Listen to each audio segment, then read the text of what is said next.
Hump Day. Good morning, everyone, and welcome to the opening drive on 101 ESPN in St. Louis, where it's 7 o'clock. Your time check brought to you by Clarkson Jewelers, an officially licensed Rolex jeweler with Brooke Grimsley and Danny Mack. I'm Randy Carricker. It's great to have you with us. You can tune into us by joining us on the Air Alliance Heating and Cooling Team Studio Cam. All you need to do is go to the youtube.com, and then type in 101 ESPN STL, and lo and behold, you'll see us. How are you guys doing this morning? Oh, I'm doing great. How about you guys? Good, now that the rain stopped. Yeah, it's going to be all day, though, I think. Yeah, it might be all day. Could be a long day at the ballpark. We'll find out. Cardinals scheduled to play 12-15 contest today, the finale of a 3-gamer against the Phillies. It's the rubber match, kids, after the Cardinals blanked Philadelphia. That's right, the Cardinals shut out the Phillies last night 3-0. This is not a misprint. This is a bulletin. Zach Wheeler did not shut out the Cardinals. The Cardinals shut out the Philadelphia Phillies. Because Sonny Gray came Sonny home. Gray. And Randy, you were right there in attendance to see it right there in person. He was shining for you, I believe. He was fantastic. A lot of swing and miss. Yeah. I mean, that's one of the things I noticed. He had 64 pitches. He had 32 swings and misses. He struck out Real Muto twice. He struck out Harper twice. He hadn't been on a mound in a competitive game since March 4th. I give him a ton of credit, man. Me too. He was sensational. And hopefully the Cardinals can continue as they build him up and build up that pitch count to get even more of that out of Sonny Gray. And the bullpen performed very well, and I thought Oli Marmol manipulated not just the bullpen. I thought coming out to talk to Sonny Gray at the end of the 5th inning, I thought he was going to take him out. Mm-hmm. Leaving him in the game to get that double play was great. I thought Oli managed a really good game, leaving Romero in despite the fact that he had 31 pitches and letting him finish up his inning. I thought it was a really well-managed, really clean game. And again, the kids coming through for the Cardinals. They really did. Just going back to Gray, working on that 65 pitch limit, which we knew going into the game, he needed just 64 pitches to keep the Phillies scoreless through 5 innings. And as you mentioned, the bullpen was able to do the rest, though. I just want to point out something specifically. There was a lot of highs with the bullpen. They were able to get out of multiple jams. But Jojo Romero, the energy he has, doesn't he remind you guys a little bit of Hungo a little bit? Yeah, there's definitely a little bit of Hungo there. There's only one Hungo. But there is. There is, of course. But I'm just talking about specifically just a little bit of Hungo there. Now, if he goes behind the mound and starts pounding his glove and growing a Fu Manchu, then we got something with Hungo. There is only one Hungo.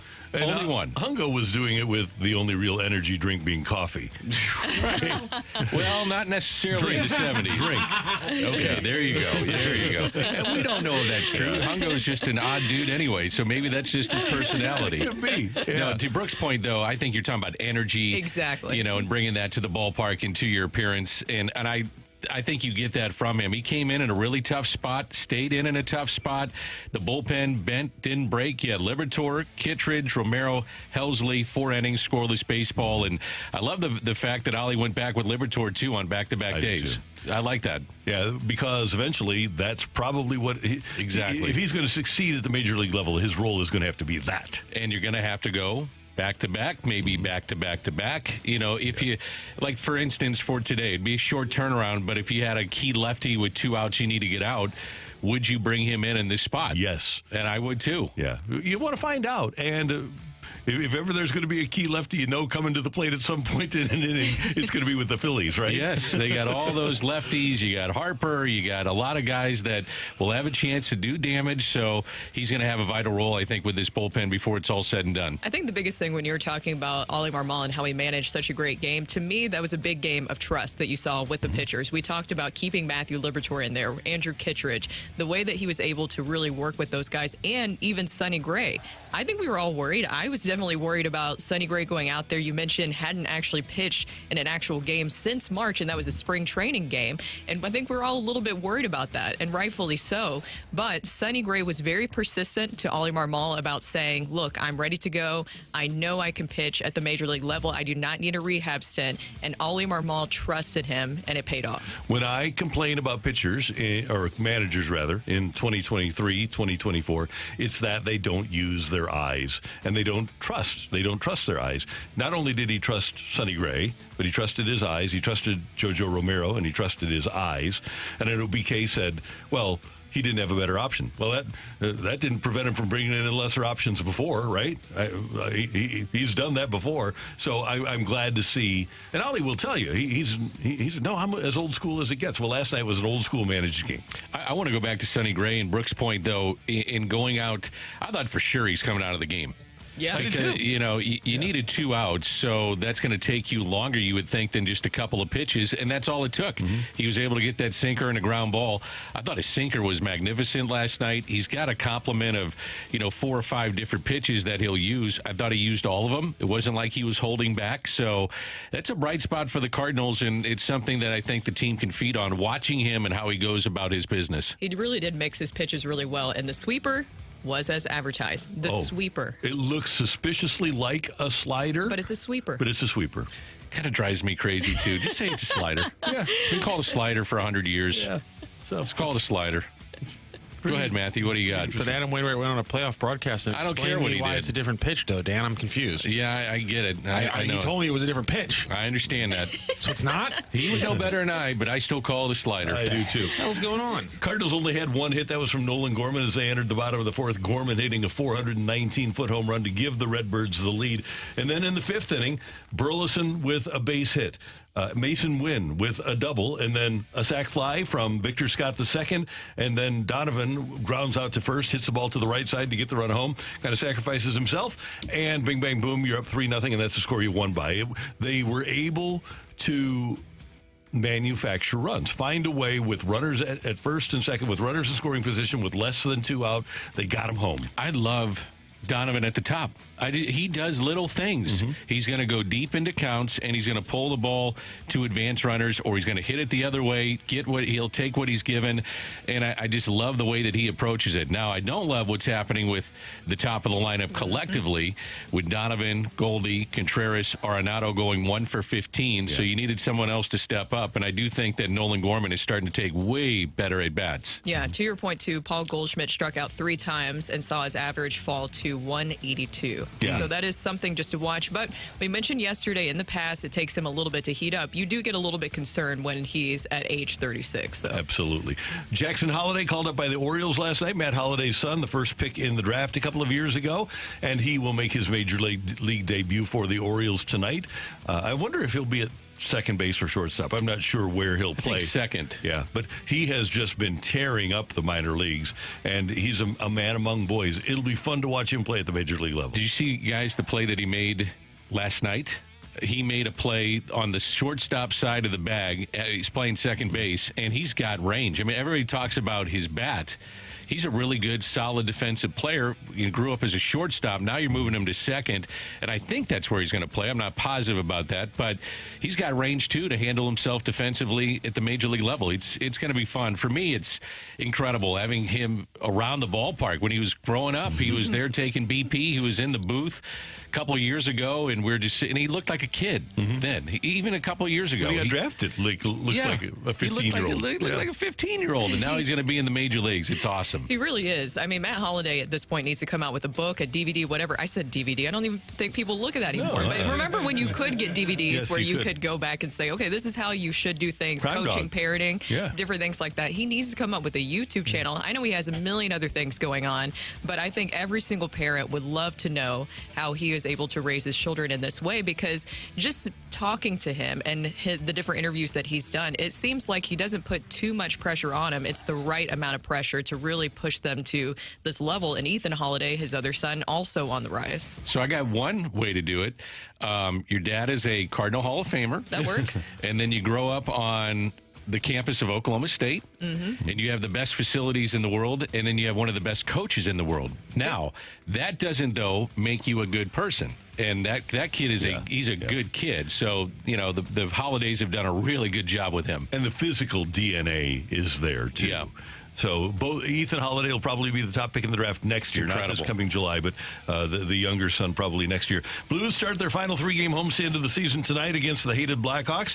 They'll play the Hurricanes on Friday and then the Kraken on Sunday. Each game will feature fan appreciation giveaways. For information, all you need to do is go to STLBlues.com. And the Blues need a miracle to make the playoffs. Blues are not going to make the playoffs. I'll say it right here, right now. I think that's pretty fair. That's a fair assumption. Also coming out yesterday, Justin Falk is week to week at this point. He's been battling different injuries throughout the left season. in the season. Yeah, I think he's done. I think it's safe to say that he is done at this point. And Jake Neighbors is day to day. I want to see Matthew Kessel play. I don't know why I'm so infatuated with this kid, and I don't know why Rocc is laughing at me, but that's okay. He's just a pro. laughing at I wasn't laughing at you. Oh, okay. And you can just see what he's done and grown throughout the year and moving up in his pairings defensively. I want to see the young kids play in the final handful of games here. I enjoy it. It gives me something to watch other than them scoreboard watching or me scoreboard watching. But the young kids, Neighbors, Bolduc, Kessel, kind of give me a reason to watch and at least stay entertained at this. At this point, scoreboard watching is just depressing because you know that the It Blues really are is, out of Brooke. it at this point. Don't text me with the scores tonight. Don't tell me what's going on. No, I Don't won't tell me do they're that. officially eliminated. I'm trying to stay upbeat, you know. I'm an upbeat guy. There you go. Let's. Can they be eliminated tonight? Let's check the other games. I thought they could. I think- could be wrong. The Predators did clinch a playoff spot last night. they're in. So then you're looking at the Vegas Golden Knights. LA did lose last night, but I think that's a non-factor. I don't even know why I'm depressing you guys. I don't know why I'm even looking this up. But the Golden Knights play the Oilers tonight. Now, you just set the tone for the rest of the show. Yeah, I really did. But you know what, Dan? It's Hump Day. It's Friday. It's Ask Uncle Randy Day. Yes, sir. Oh. And you can text in 399-9646, 399-YO. Wow. I just Dan. jumped right into it. Love it. No problem. Little Appreciate fist it. Oh pound. my gosh. Yeah. It's awesome. Came out of nowhere. I don't know where it came from. Yeah, if you have a question, if you need just to have a little advice in your life, Worldly advice. little positivity, yeah, just text in 314-399-9646. We already did it. 399. We got to raise our hands though. Yo-ho! There we go. And we've got Ask Uncle Randy coming your way next on 101 ESPN.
Hey, this is a great time of year on a day like today where we're going to have a bunch of rain to take a look at how your gutters are doing. Take a look at how they look and take a look at how they function when we get a bunch of rain. Is water coming over the side of your gutters? If it is, then go online and go to gutterpros.com and set up an appointment to have them come out and take a look at your gutters and find out if you need new ones. At Gutter Pro, water goes where we tell it to go. And what they're going to do is provide you with the perfect size and the perfect look of gutters for your home. So the water will go down the gutter and then down the downspout and out. It won't be coming over the side. And they do a great job on soffit and fascia and siding at gutterpros.com. Great St. Louis company, A+ rated by the Better Business Bureau. And they're really all about you. They're going to come out with a low pressure estimate. They aren't going to push you and say, hey, let me call my boss and see if I can get you even a better deal. They don't work that way. Their sales manager, Dave Sylvester, is a great guy, and he's going to make sure that he and his staff provide you the best price on something that we all need on our houses, and that is Gutter Pros. The best in St. Louis, St. Louis #1 gutter company is Gutter Pros. Go to gutterpros.com and tell them Randy sent you.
question for Uncle Randy? Let him dive into his infinite well filled with wisdom to find you answers. Text 314-399-9646. It's Ask Uncle Randy on 101 ESPN.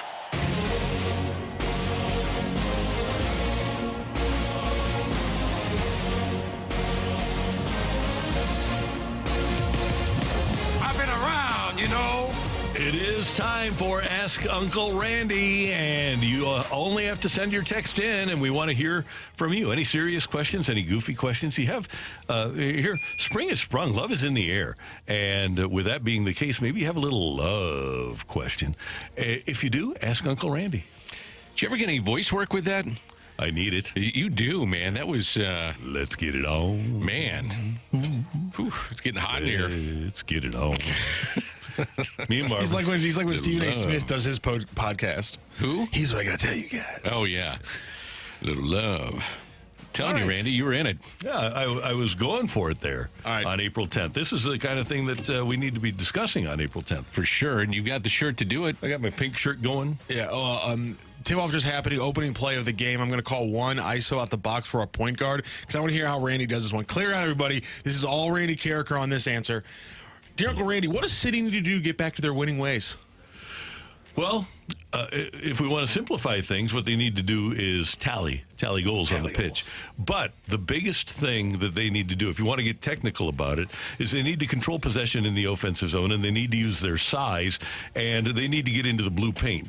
And if they can knock the other goaler around a little bit, take his eyes away, and then just put the ball on net, they'll be fine. I don't think you're allowed to be that physical with a goalie. You aren't? Well, I mean, with your taser option, you can change things around. Thank you. But the taser is a key for MLS. I'm going to tweet Don Garber about that. Are you bringing back the taser? Well, again? Is it not a great idea? he just flat broke down City's issues. Oh, Yeah, no. the offense. I tweeted at Don Garber, and he tweeted me back. Really? Yes. And I've had the chance to meet him personally a couple of times. Wonderful guy, and loves what's happening here in St. Louis, which is cool. He should. Now, I am mildly disappointed by the 5 draws that we have experienced so far with City. I'm mostly disappointed, though, with the 0-0 draw. Do you think they should get in the gritty areas more? They're greasy. Greasier. They need to Down be a the little bit corners. greasier, yeah. And they will. They've got players, and their coach. Their coach is going to implore them to get into the greasy areas, so they'll be fine. This is less of a question and more just a comment. Uncle Randy, will you write a doctor's note to get me off the work the rest of the week so that I can catch the Cardinals game today and not miss a shot of the Masters the next 2 days? Yes, I will. Uncle Randy is here. Just send us your name, and I will send a doctor's note. Actually, an uncle's note. Dear company, to whom it may concern. To whom? This could be something we start doing as part of Uncle Randy. Uncle Randy's doctor notes. Yeah, to whom it may concern, Bob is not feeling well and won't for Wednesday, Thursday, and Friday. Please accept this note as verification that Bob is not feeling well enough. And please, because he's under duress, don't try to call or text him.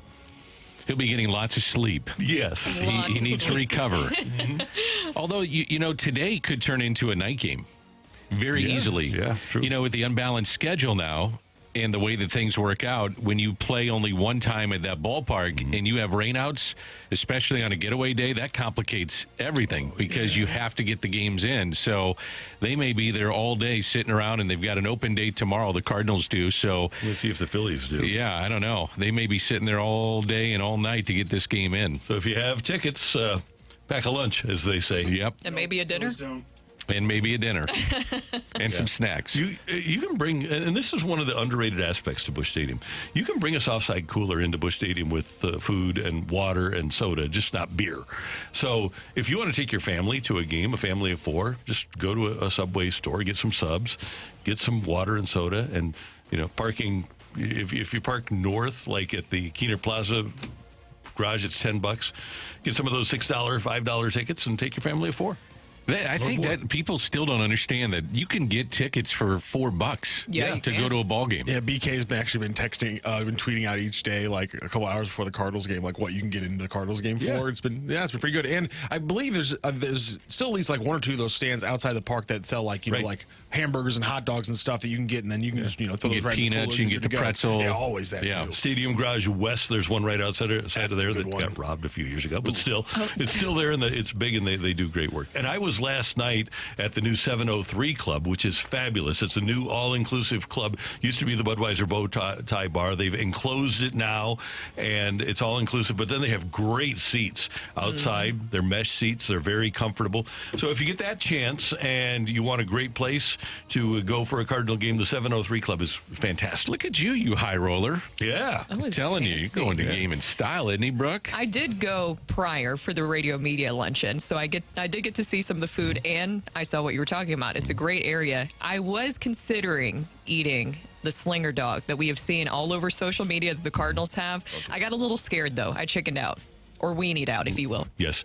Okay. With the hot dog. I got it. I picked up on that. Yep. Here's a play if you're inclined. 703 Club. By the way, in honor of Albert Pujols, 703 home runs. The shrimp mac and cheese is to die for. So just a little note, when you go to the 703 Club, save room or get multiple bowls of the shrimp mac and cheese. It's great. Dear Uncle Randy, my 4-year-old won our family NCAA bracket challenge. He needed a UConn win to beat us. The way he selected teams was just randomly selecting teams off my phone. Is it wrong that I should feel jealous, or should I start buying lottery tickets and having him choose the numbers? Have him choose the numbers for the lottery tickets. No, that's the way most NCAA pools are won. If I ever won an NCAA pool, that's the way I would win it, by randomly picking teams. I picked them this year, and I was horrible. I haven't been in the top 3 in an NCAA pool since 1987, since Rick Pitino's Providence team with Delray Brooks, who shouldn't have been there in the first place. So I feel for you on one hand, but on the other hand, the fact that we have NCAA pools tells us that everybody, and so many people are involved, everybody has a chance. It just shows you it's a crapshoot at the end of the day. Our family pool, my daughter took Drake because she said, I know Drake the rapper. And she took Oakland on another one because she said, I've heard of Oakland, right, Dad? It's in California. Yeah, it's in California. Yeah, that's how she went through her picks. Great. I love that. Dear Uncle Randy, I'm going to a bachelor party this weekend. What is your best gambling advice at the casino? Okay, take this from a guy who has been up at a casino probably for a total of 5 minutes in my life. Playing blackjack? Blackjack. Okay. This is horrible. My best advice is have a budget and stop at it. Yep. When you lose Good that luck. much, stop. Yeah. That's tough to do. It is. Because you get on a roll and you think, this roll isn't going to stop. And then all of a sudden, the stack of chips just start going lower and lower and lower. Yeah. Walk away. When you're up, walk.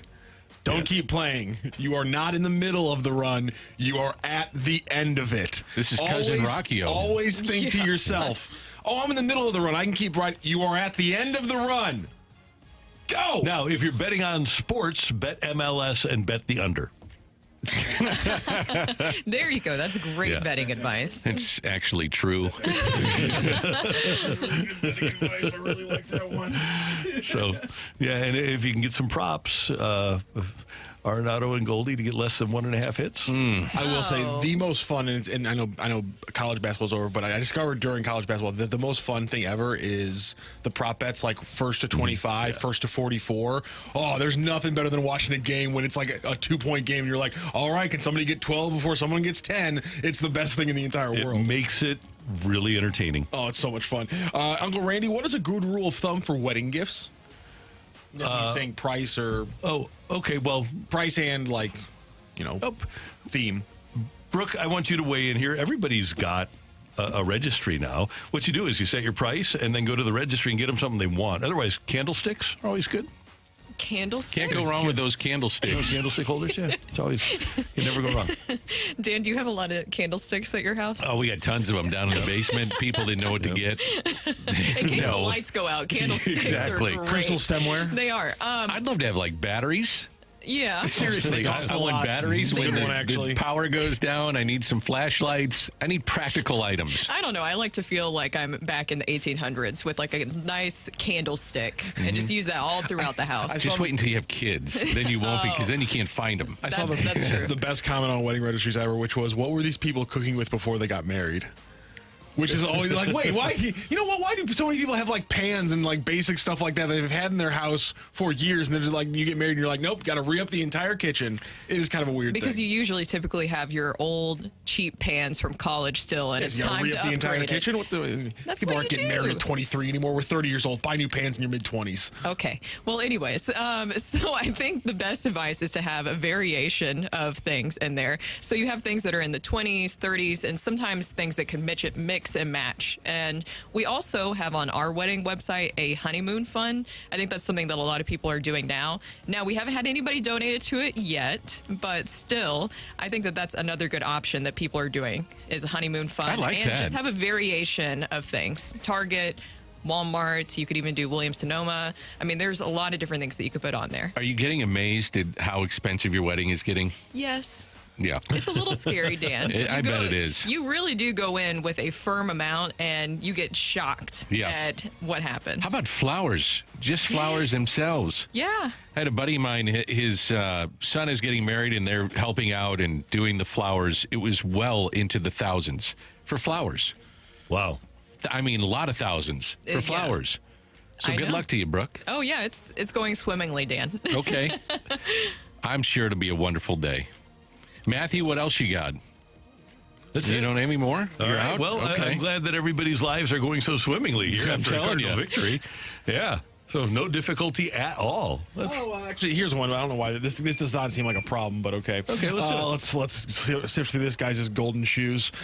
Dear Uncle Randy, I live and work in downtown Chicago, and I hate it. My parents want to buy me a condo in downtown Chicago, but I don't want them to. The taxes alone are killer. I'm trying to get back home to Missouri and either work remotely or just find work for a new firm. They keep saying there's a ton of opportunities up here, and that might be true, but I don't want to be here anymore. It's not fun to live here at all. What do you suggest?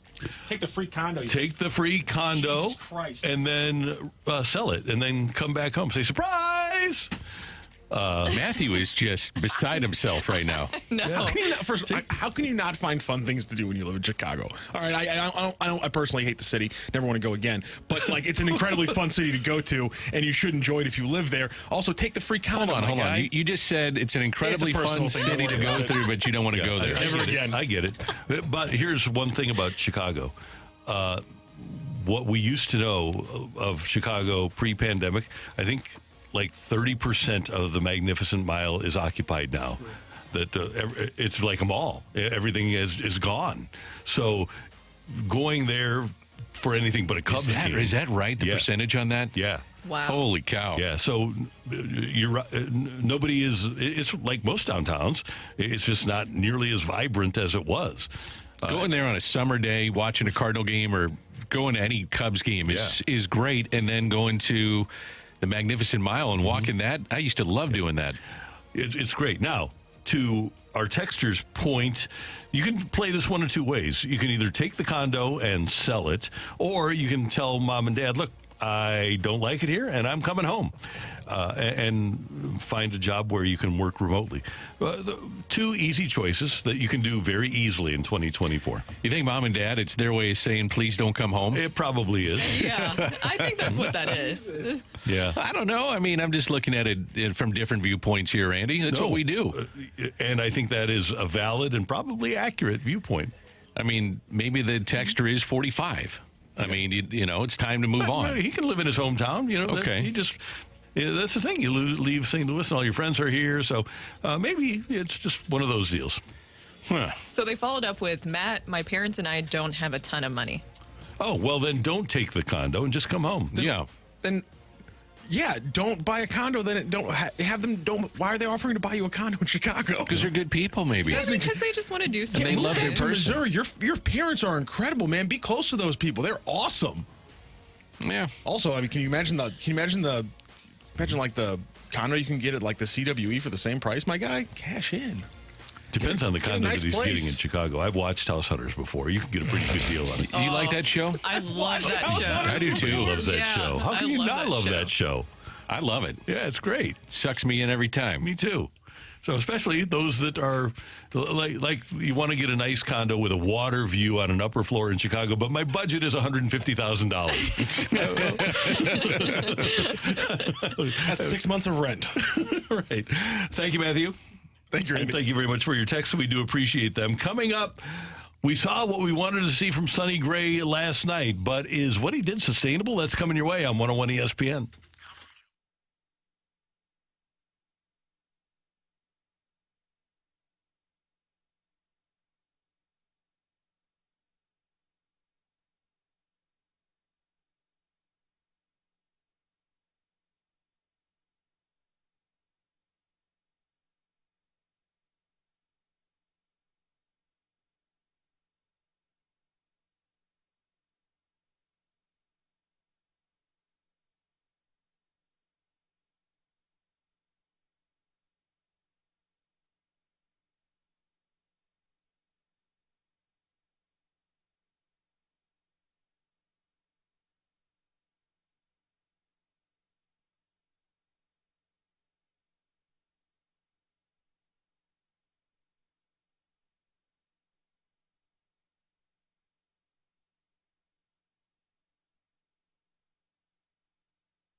Hey, if you aren't feeling great this morning, I want you to head to Mentality today. Go to lowtusa.com and make an appointment either in Chesterfield or South County, and you can get back to feeling the way that you used to feel when you were in your 20s and your 30s before your testosterone level began to decrease. And here's what happens. As your testosterone level decreases, your energy level decreases, your mental sharpness and acuity falls off. When you go to Mentality, they've got board-certified physicians that are going to do an absolute complete panel on your blood work to find out where your testosterone level is, and then they have an FDA-approved testosterone treatment to get it back to the normal level. Now, your primary physician might say, okay, you are in the normal level of testosterone, but that level, that range is very high, and they're going to get you to that upper level of testosterone at Mentality. It's a once-a-week treatment, and they do great work. They're nice people, and you'll really enjoy working with Mentality. Get started now at lowtusa.com. They're going to work with your insurance company to keep your out-of-pocket expenses low.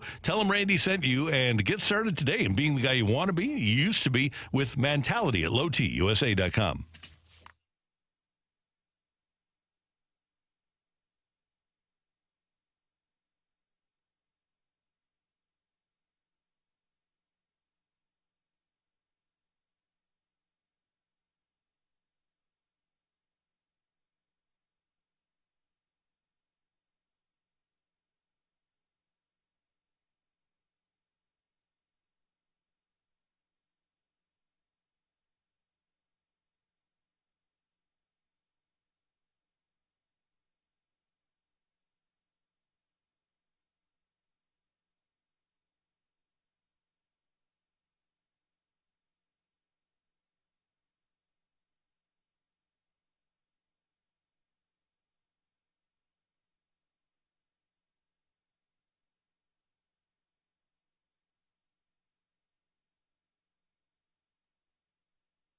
This is Rocky with your Sports Center update, driven by Johnny Londoff Chevrolet and Johnny Londoff Autoplex. Cardinals yesterday with a big win, 3-0 over the Phillies, and it was a big debut for Sonny Gray as he got through 5 innings pitched 64 of the 65 planned pitches. He allowed 5 hits and got 5 Ks in the Cardinals win. Cardinals will look to win the series in the rubber match today at 12:15 first pitch for the Cardinals and the Phillies, weather permitting, and it'll be Aaron Nola, the righty, facing off against Lance Lynn for the Cardinals. Lynn on the season with a 4.15 ERA through his first 8 2/3 pitch. By the way, if you want to go back and listen to our interview with Aaron Nola yesterday, you can go back to 101ESPN.com and our Dobbs Tire and Auto Centers podcast. Also, the Blues back in action tonight, facing off against the Blackhawks. You can catch the pregame show right here on 101 ESPN, your home for the St. Louis Blues. That is your Sports Center update, driven by Johnny Londoff. Find your road and shop 24/7 at londoff.com and londoffautoplex.com. Are you kidding me?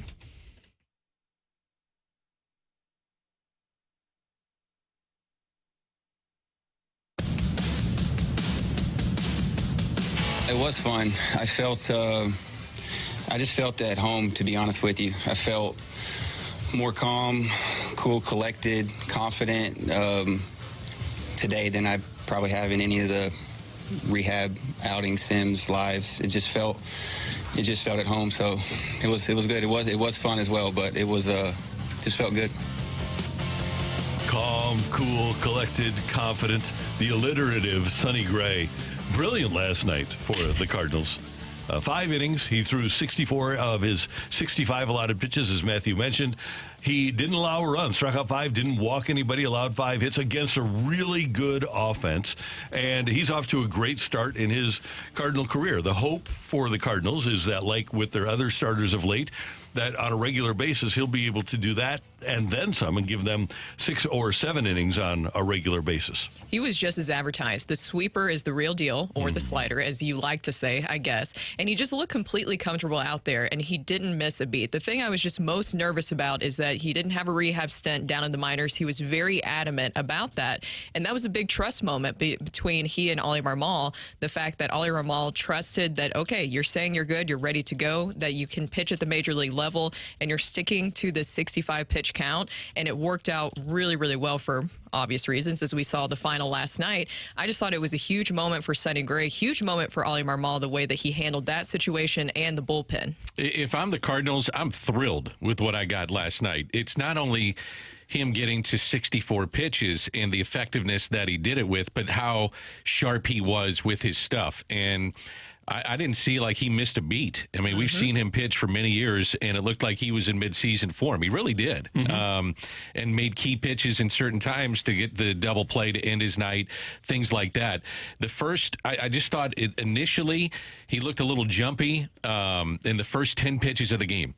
He had 15 pitches in the first inning. The next 5 got 3 outs. And once he settled in, this is what you signed him for, a chance to win.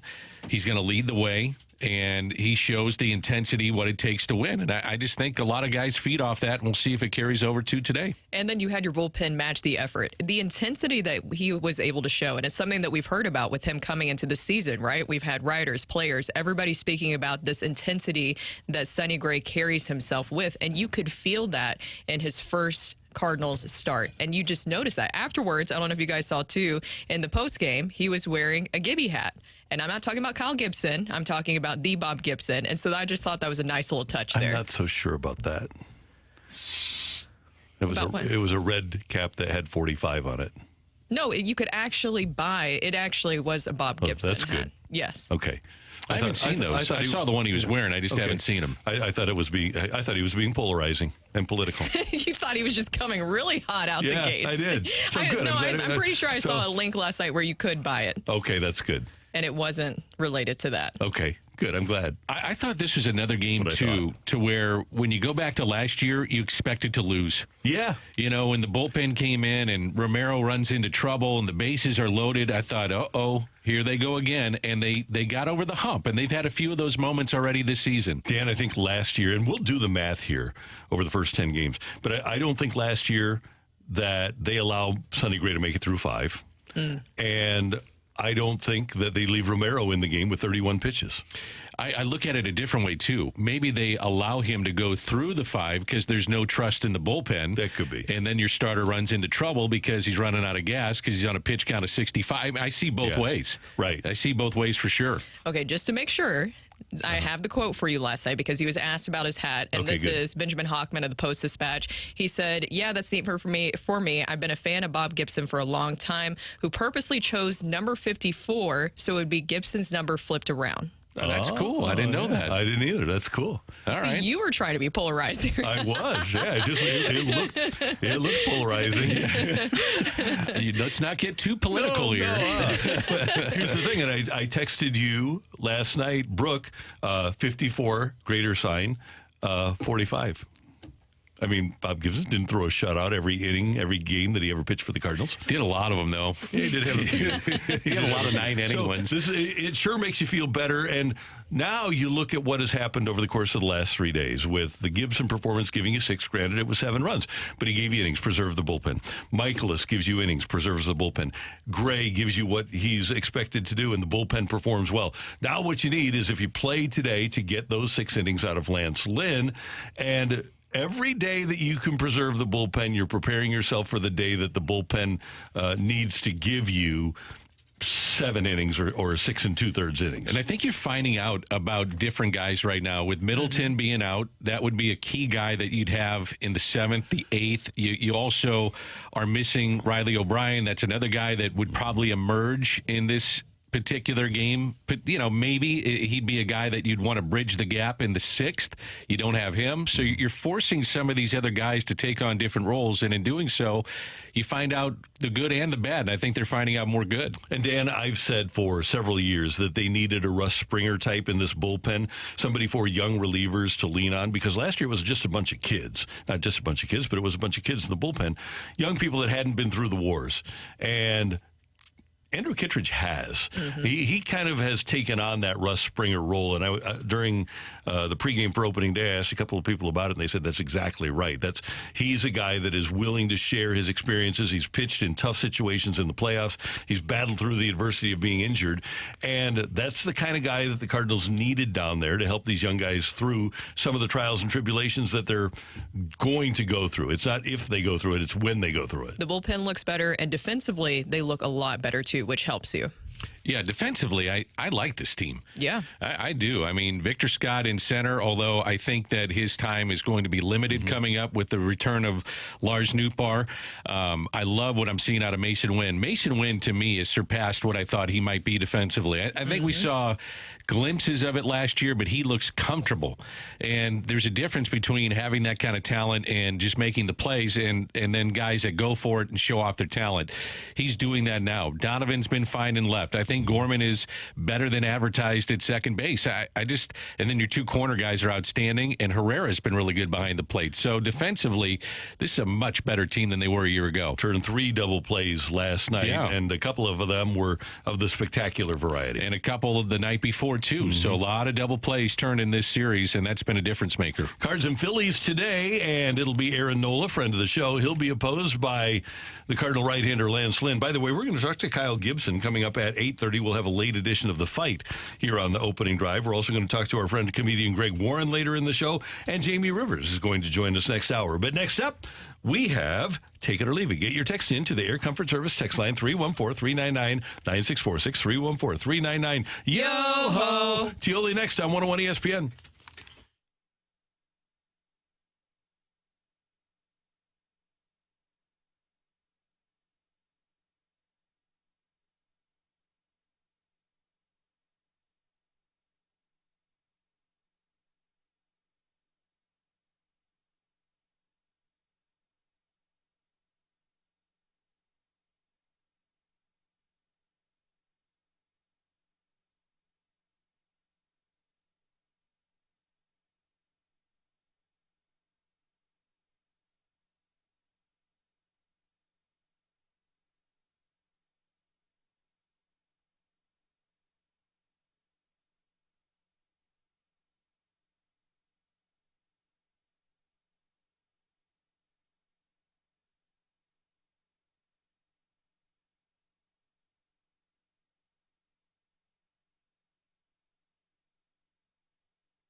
Hey, I want you to have an absolutely magnificent lunch today at the Fenton Bar and Grill on Rudder Road in Fenton. And I want you to try out their trash wings. I always talk to you about those because they're the best trash wings that you'll ever have. They're the best trash wings in Fenton, best trash wings in St. Louis, best trash wings in Missouri, in the United States of America, and by definition, if they're the best in America, they're the best trash wings in the world, and they're right here in your backyard at the Fenton Bar and Grill. Just go to the soccer park and follow Rudder Road to the Fenton Bar and Grill. Say hi to Alicia and Kelly and Megan and the crew over there, and they're going to take care of you. They have a great burger special, $6.99 for a burger with a side and a drink. Their tater tots are always fantastic over at the Fenton Bar and Grill. Plus, they have their 6 appetizer options for only $6 each. It is absolutely sensational at the Fenton Bar and Grill. It's a place that I hang out at, and I hope you will too. An appetizing lunch today, maybe a marvelous happy hour, or just an absolutely stunning dinner tonight at the Fenton Bar and Grill. Learn more at fentonbarandgrill.com, and when you go, tell them Randy sent you.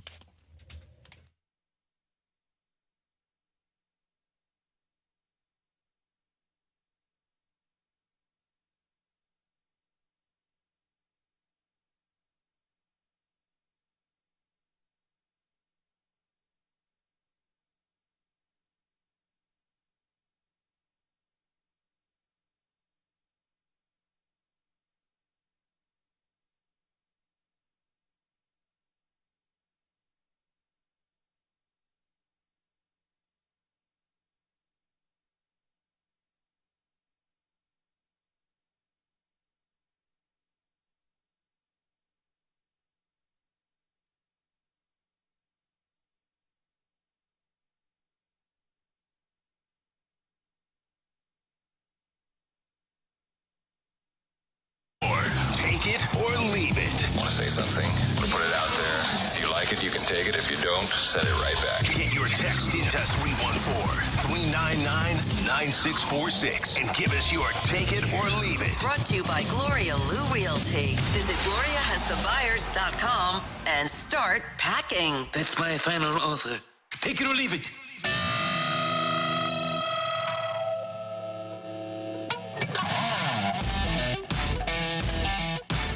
It is time for Take It or Leave It on 101 ESPN. There's my microphone. There's my microphone. What did you do, Matthew? There's these little buttons that control stuff even more than the big buttons, and I mishit one of the little buttons. Okay. Well, so I could hear you in my headphone, but you weren't going out over the air, and that's why it sounded weird. My apologies, everyone. Well, I'm glad to be back. No, that's fine. I'm glad to be here. We do have lines open for you to join us on Tioli. 314-399-9646. 314-399. Yo-ho! Good to have you back, Randy. I missed you guys. I like how you said lines open. It was like I turned your mic off and you went back to 1987. Kids, take it or leave it. Tyler O'Neill hit 60 home runs with 60 RBIs. Oh, 60 home runs. I'm going to have to leave that. That would be incredible, of course. Yeah. Historic. He's 6 for 6 already. He just needs to do that 9 more times. Yeah, so every home run he's hitting is a solo shot. I've been saying this, drumming this beat of Tyler O'Neill's since the start of the season. He would have a monster year. If he stays healthy, it'll be a monster season for him. Maybe a ton of home runs. Maybe he doesn't drive in a bunch, but he's going to hit a bunch of home runs in Boston, the Green Monster. And, those contract years just have a way of bringing out the best in you. And one more, and I was texting last night to the kids here. Take it or leave it. When the Red Sox come to town, the Cardinals put together a I'm coming home video for Tyler O'Neill. Yeah, I'm going to leave that. I'm going to go ahead and leave that. Okay. Yeah. Tell the world. Here is the question, though. Does he get a standing ovation? Yes. I think he would, too. Former Cardinal, yeah. Yeah. He was always nice. He was very, very nice, and I want to point that out. He was always very kind to media members, willing to speak whenever, good game, bad game. No doubt Even about when it. he was going through arbitration, he was willing to speak about it to media members and was very open and honest about it. I think he will, because I think a lot of the fans, of course, hate adding to that narrative of players doing things like that once they leave, but it feels like a lot of people at least are happy for his success since he had so much just happen here with the Cardinals injury-wise and other stuff. And remember, when he did snap at a media member that one time, he almost immediately said, sorry.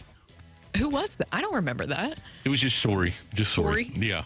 Oh, you're Randy's joking. making up a I story know. so he could say sorry. He just want to say sorry about it, about it, About it. about it. Yep. There we go. Sorry There about we it. go. Take it or leave it. We mentioned earlier that Jackson Holliday now finally getting the big call to the majors.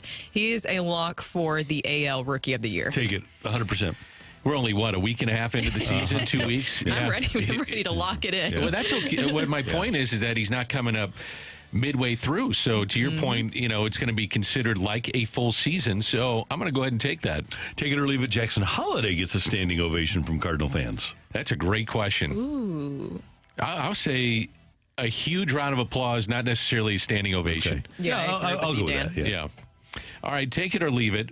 Will ratings show if we have PGA Tour live fatigue during the Masters?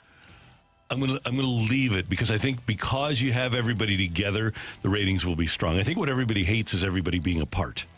I agree. I think having the big names center stage, one event, I think that people will put that aside for a little bit. Remember this time last year, it was like you got the villains against the PGA Tour, and now some of that has subsided, and people have gone their ways, and guys have jumped to live. John Rahm has done it. It just seems like it's the nastiness of this is kind of worn off a little bit. Yeah, I sense that Rahm is having a little remorse, even though he's getting $350 million. I do too. Yeah. I do too.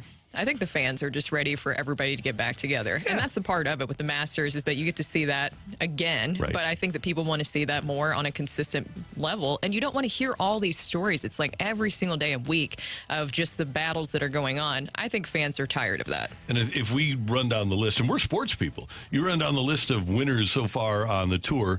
And Who are they? Yeah, right. It's a bunch of no-names. It's not been a good year. All right, Matthew, what do we got on the text line? Take it or leave it. 10 years from now, the Holidays will be the greatest baseball family. I'm going to leave that.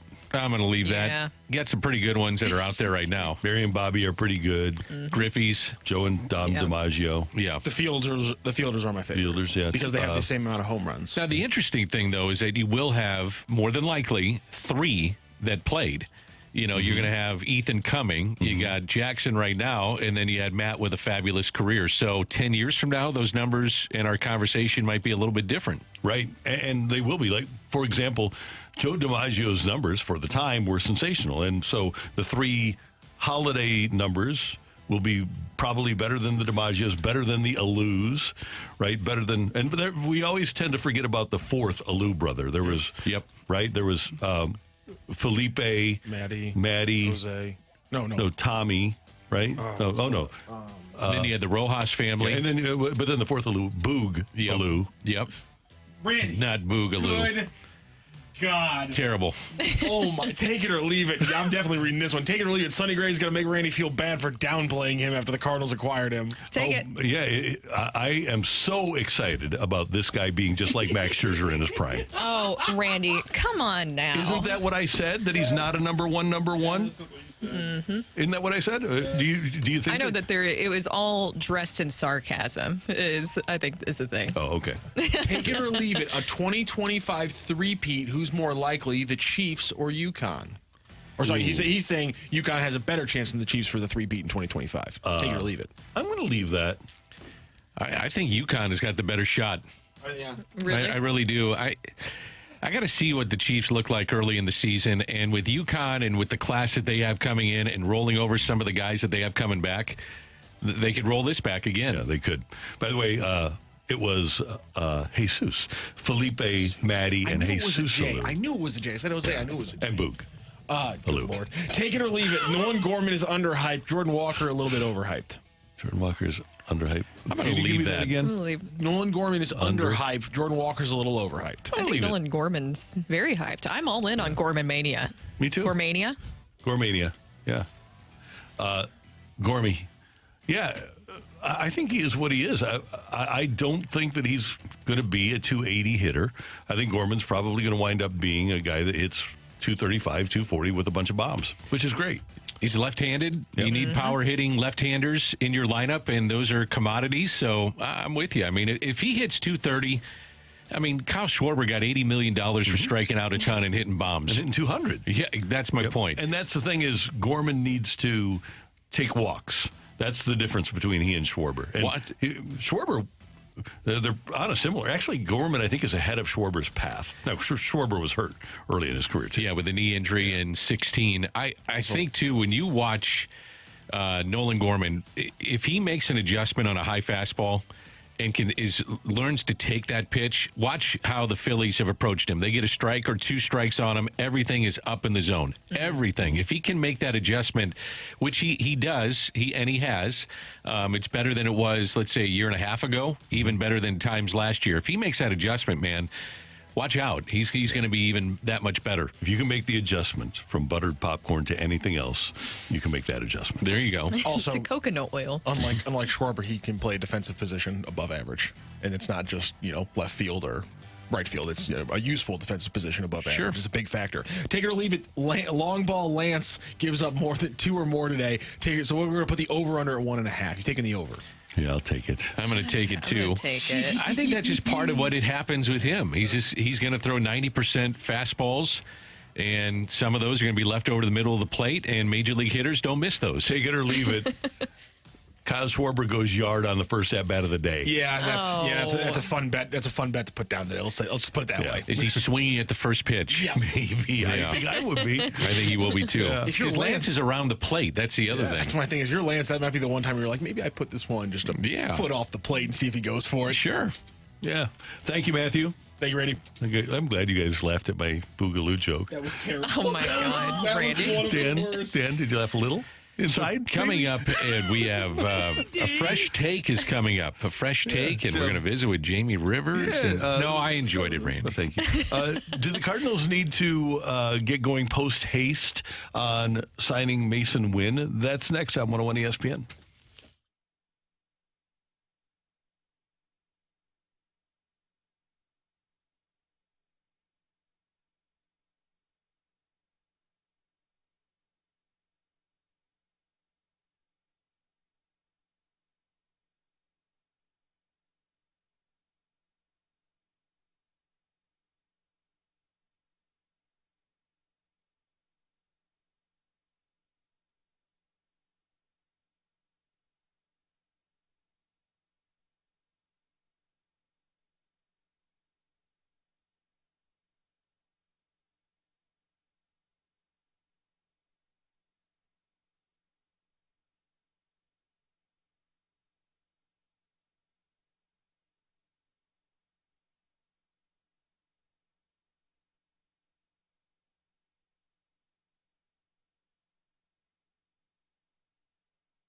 Hey, it's Wednesday morning, and it's Danny Mac for Stewart's American Mortgage. If you're someone who is looking to purchase a home or refi, or if you're looking to consolidate some of that ugly credit card debt, maybe you don't know exactly what direction to go to in any of these things, let me make it easy for you. Call Stewie from Stewart's American Mortgage.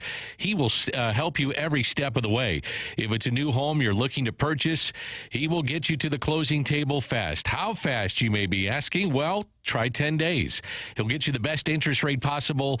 He also has the bagel loan, and that can help you out too. You always hear us talk about the bagel loan. Well, what is that? If you borrow $200,000 or more, there's no underwriting fees, no appraisal fees, no title fees, no lender fees, and no closing costs. Stewart is your guy. He has been the guy for a lot of 101 ESPN listeners. He makes it easy for you. Any questions on rates, the industry, the trends? Give Stewart a call. Now, here's his number. You can text him right now or call him. He will pick up. Personal cell phone, 314-324-4440. 314-324-4440, or you can Google the bagel loan. NMLS number 226715.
It is 8:03 in St. Louis. Your time check brought to you by Clarkson Jewelers, an officially licensed Rolex jeweler. And the Boston Red Sox have signed their prized young center fielder, Ceddanne Rafaela, to an 8-year deal worth $50 million. This on the heels of Jackson Chourio getting his big deal with the Milwaukee Brewers, with the Royals signing Bobby Witt Jr. And, of course, over the course of the last several years, you've had Julio Rodriguez sign with re-sign a long-term contract with the Mariners. Teams around baseball are getting their young players under long-term cost-controlled contracts. The Cardinals have done this in the past, by the way. Did it with Alan Craig, did it with Colton Wong, did it with Matt Carpenter. They've had a lot of arbitration-eligible players that they have signed. But the question is, for me, guys, with Masyn Winn doing what he's doing right now, if you're the Cardinals, do you try to enter into negotiations? Rafaela got 8 years and $50 million. I don't know if Masyn Winn would take that, but he's hitting .333 so far. And let's just look at his career. 48 games, 174 plate appearances. He's got a .530 OPS, but this year he's off to a great start. .767 OPS in 37 plate appearances. And this on the heels of a career .788 minor league OPS. They got a pretty good idea of what he could do at the minor league level. And by the way, the Rafaela comp is a good one because he is not completely there offensively yet, but he's a great center fielder. And Masyn Winn, probably not there offensively yet, but is a great defensive shortstop. What about another comp? One, I agree with you guys. I think you should try to lock him up because I think it would be a great idea for the Cardinals to do as you look ahead to the future. And if you're trying to find more cost-effective ways, because we've seen how crazy free agency can get, it's a way to keep a homegrown talent there in St. Louis. What about Corbin Carroll? So he had played 38 games at the major league level. He got 8 years and a guaranteed $111 million. I'm not ready to do it yet. I'm waiting. I'm still on the wait and see approach with Masyn Winn. Now, he is off to a great start. And in his career, historically, as he makes a jump to another level, he gets better as time moves forward. And it looks like he's doing that now. He's starting to make that jump. It looks to me, though, historically under Mo, is that they wait for a guy to get a year and a half under their belt, and then in spring training the following year, that's a candidate for an extension. You just haven't had a ton of extensions done in season. And so as I look at it from a local perspective, whether I want to see it or not, it just seems to be that's been the way they conduct business. And I just want to see him play a little bit more before I'd make that assessment. Now, if we're at spring or at the All-Star break and he's putting up monster numbers and he's a candidate for Rookie of the Year, then yeah, I think you have to talk about it for sure. I think that with Masyn Winn, too, he's taking that progression. We saw last season, it was such a small sample size for him, and he did look a little bit overwhelmed at the plate, but then he made a lot of adjustments during this offseason, not only with his approach at the plate, but mentally as well. If you even look at some of the smart at-bats that he took on his approach for the game-tying single on Monday night, Winn told reporters, I'm really just trying to get a single there. Last year, I would have tried to hit a bomb to win it. Right now, he has a .333 average, .767 OPS, and Paul Goldschmidt even telling the Cat, he had this on the broadcast yesterday, that he thinks that Masyn Winn's going to win multiple Gold Gloves. I agree with that. I think there's nobody in the game. He reminds me with his arm of Rafael Furcal. Furcal had a cannon in his prime. He reminds me of that a little bit, and he's got better range than most that are in the game right now. So defensively, that should not be a problem. You know what you're getting defensively. You're going to get an upper echelon player defensively. The question will be, can he hit at this level consistently? And that's why I would want to wait to at least midway through the season. In my opinion, you wait a full year. And again, they could do it differently. But, I go off what we're seeing right now. It's all good. And the league is going to make adjustments, though, with him. Yeah, they are. Here's the reason that I don't know how good he's going to be either. But that's the reason that I make the comp of Rafaela with Boston, because if he has a Bobby Witt Jr. year, then all of a sudden that $50 million turns into almost $300 million pretty quickly. But on the flip side, me being one of them that brought up, would you extend Jordan Walker this time last year, thinking, or spring training of last year, thinking that he's one of these guys that's a can't miss? Well, so far it's been hit and miss. He's been up and down. Would you want to extend him because you're just trying to buy out arbitration years and a couple of free agency years? Probably not right now. He's got to make some adjustments. I think I would still sign him. Now, would I give him the Julio Rodriguez contract? No. But would I give him a contract extension? Yes. And here's why. And this, you have to have confidence in your evaluation. And obviously the Cardinals have brought it on themselves that we can fairly question their evaluation of the players that they have or that they get rid of. But the model for me is the Atlanta Braves right now, getting a bunch of good young players and having them under contract. And I think it's smart for franchises to do it sooner rather than later, simply because it helps you save money. Yeah, the economics is not getting any easier for these teams, that's for sure. And one name that we haven't mentioned yet is Nolan Gorman. Yep. And that to me, out of all the guys we're talking about, he's the one that's really interesting for me. We just talked about it. You know that he's going to get his strikeouts. That's part of the game. But the other thing is, how many left-handed batters are hitting at his age 27 home runs? It's only going to grow, you would think, as he continues to grow in the game. Now, my concern would be is his health, and can he stay on the field? It's the same thing with like a Lars Nootbaar. Lars Nootbaar would have been a candidate for me as an extension, showing that this year he can stay fully healthy. But if you can't stay on the field, you're probably not going to get the extensions that we're talking about the other players getting. And Gorman has to play this year and next year to be arbitration eligible. He's not arbitration eligible until 2026. If I'm the Cardinals, I am finding a way to lock up Nolan Gorman. If we're talking about any of those players, a young player to lock up, as I think he's the biggest candidate, he'll be 24 in May. But as you mentioned, I mean, left-handed power bats just don't grow on trees. Right. And also homegrown left-handed power bats. You have to find a way to keep that. I'm concerned about his back. I mean, he's had the issues with that. How long do you think he's had that, Dan? I'm not talking about that. No. Thank you, Matthew. That's why I said before, worried about any kind of injury, because I didn't want to say back, so then you would go, how long's he been out? Well, about a week back. Thank you, Dan. Yeah. Dan, I had to dance around this all last season. I don't know why you did. You got to nip this thing in the bud with him. You just got to say no. You say no. Go away. That's enough.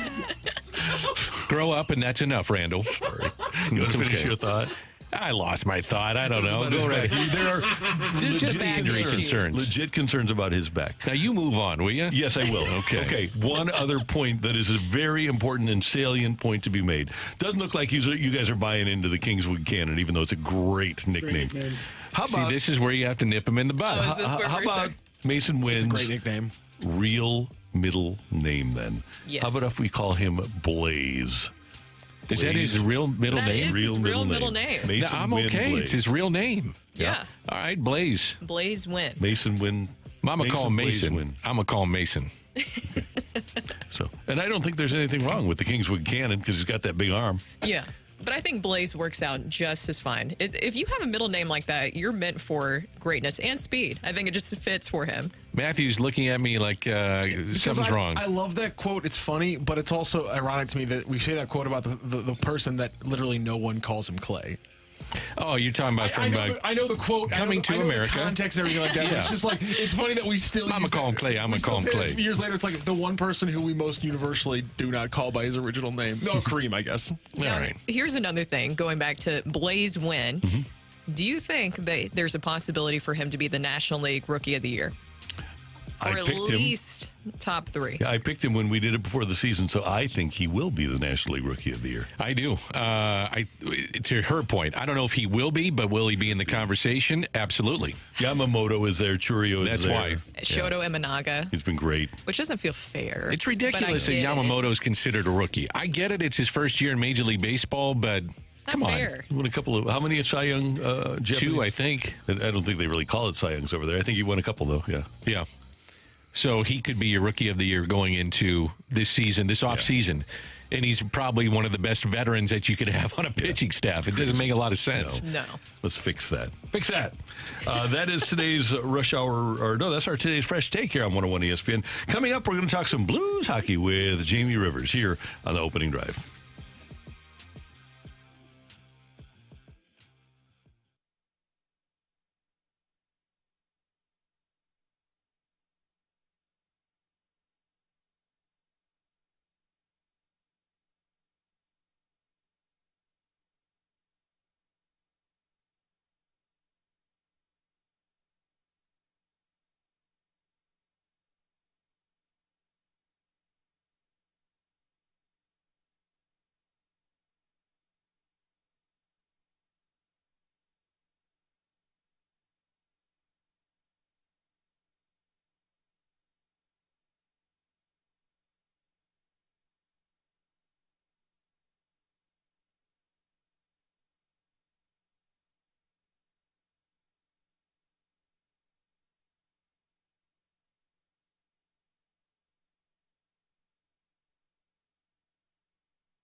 Hey everyone, it's Brooke here, and I want to tell you why I love the Missouri Athletic Club. It's because they're helping me stick to my 2024 goals. I had two big goals for myself. One, to get into better shape. I feel like I'm already in pretty good shape, but I really wanted to challenge myself. So I work out twice a week with Christine over at the West location. It's so much fun going over there. Everybody is just so nice. I feel like I know the entire staff now, and Christine has really helped me reach new goals in my fitness journey. Also, the other goal they're helping me stick to is getting back into tennis. I love going out there and hitting with Scott. He's really helped my tennis game, and I feel like I'm at least getting back to maybe how I was back in my heyday, back in high school. Maybe not so much, but still, I feel like I've really elevated my tennis game, and it's just so much fun to get back out there. And they always provide a wonderful experience over there, and that's why I love my MAC.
Everything St. Louis Blues as we head into the Blues Booth. Presented by Boardwalk Hardwood Floors, a proud partner of your St. Louis Blues. Find your perfect new floor at our 4 convenient locations and online at boardwalkhardwood.com.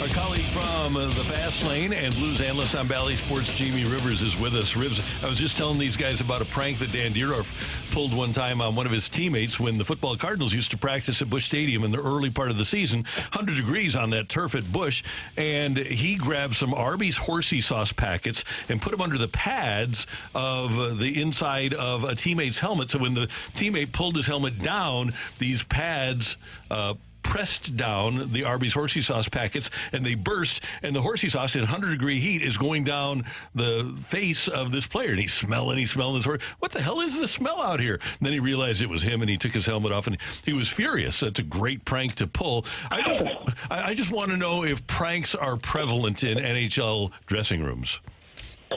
I haven't heard of any pranks that are, like, really happening. I mean, you saw lately Marc-Andre Fleury, who's a veteran player. He still pranks people and things like that, but I haven't seen a lot of stuff going on these days, Randy. We need to have more fun. As a society, we just need to have more fun. Thank you. So I'm with you on that one. I'm all for it. One time, we all know Mike Ryder here, who's one of the great people in the world.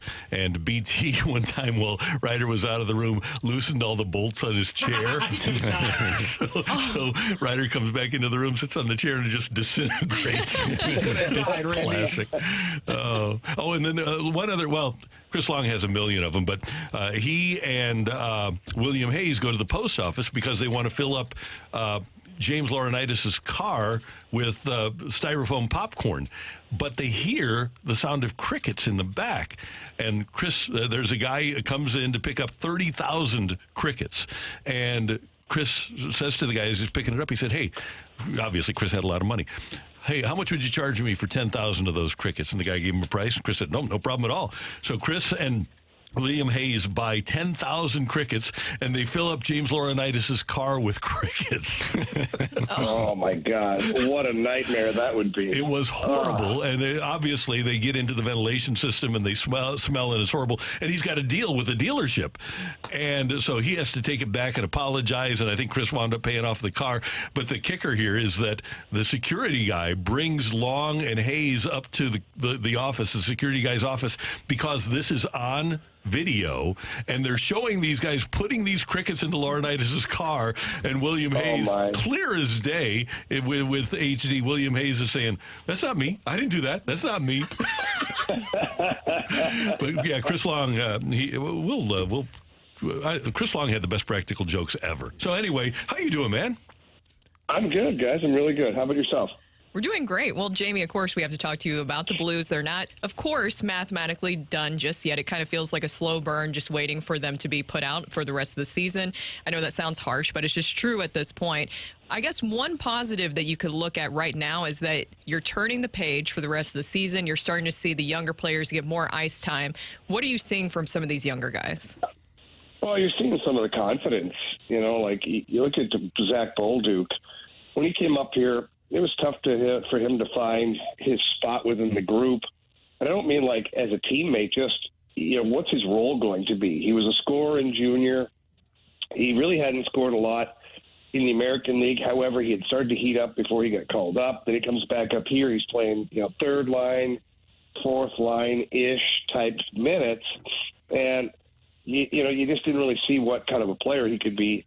And then the last couple of games, you're seeing what he can do. You're seeing his offensive abilities. You're seeing his speed. And obviously last game, you see how good he can shoot the puck. And Robert Thomas, even following last game, was complimenting Zach Bolduc and just, how good he's playing and how fun it was to have him on his line. So you're seeing that. You're seeing Matthew Kessel continue to evolve as a defenseman. And, Matthew Kessel's a guy that when he first came up, everybody talked about his defensive ability and things like that.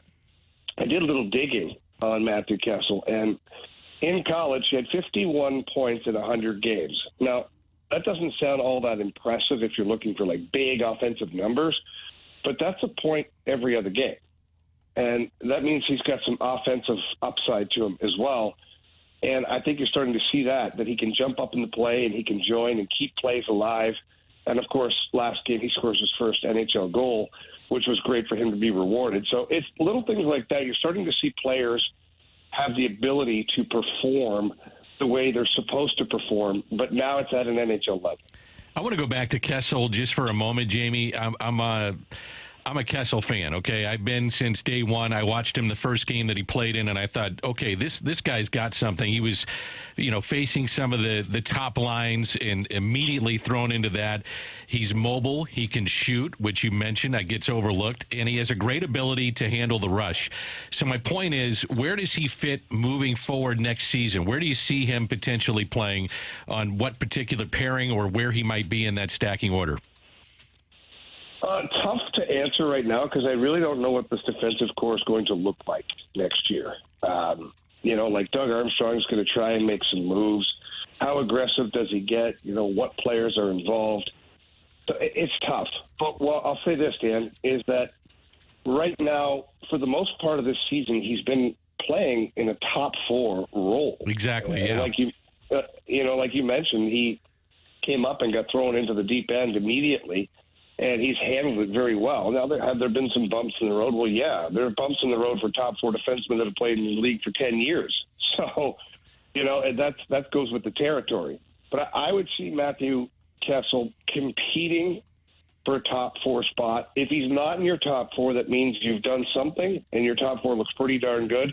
And that means I'm quite okay with him playing in my third pair. Jamie Rivers with us on 101 ESPN. Overall, how do you like the fact that the Blues have, at the end of that road trip, switched to that young lineup so that we're getting the opportunity to, at least in quote-unquote meaningless games, see what these guys are physically capable of doing? Yeah, I think it's necessary. When you're in a retool of any kind, or even a season that you'd like to have back, you have to see what you have on your roster or within your organization to let you know what work you have to do in the off season. And I think it's great. Give these guys an opportunity to play, increase their minutes. If they can handle it, then you know that the process of their development is moving along maybe a little faster than you thought, which is always, a positive thing. And if they don't do well or it doesn't go the way you wanted it to go, then you also know that you've got work to do in that area and that maybe that player needs some more time to put the work in down at the American Hockey League level. Either way, it's the best way to find out exactly what you have in your organization. And at the time right now when, not that they're meaningless games, but where you're in a tough spot, we'll call it, now's the best time to give them a chance.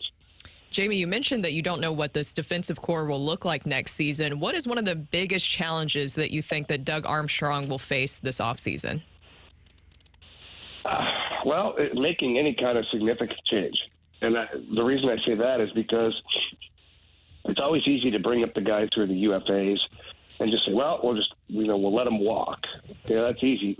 Last year was tough for that because Army had UFAs that he had to make trades on and some popular players that had to be moved on to other teams. This year, it may not be so difficult because some of those guys didn't play prominent roles within your organization. But to make a significant change for next year, that means moving out one of the contracts that is got some term and lots of money attached to it. And also, a lot of these guys have the no trade clause attached to it. So for me, as I looked at it, if I was a GM, that's a lot of work to do. How do you do it? How do you move players?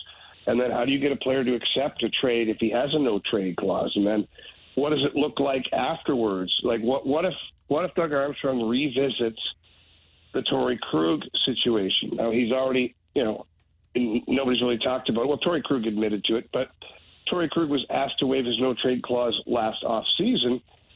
What did you go back to that again and ask him? And then what? What does that do to your future when you go to sign free agents and you offer no trade clauses and they look back and go, hey, 2 years in, you were asking Torrey Krug to move to another team. I'm not going to St. Louis. I can't trust that you're going to honor the no trade clause.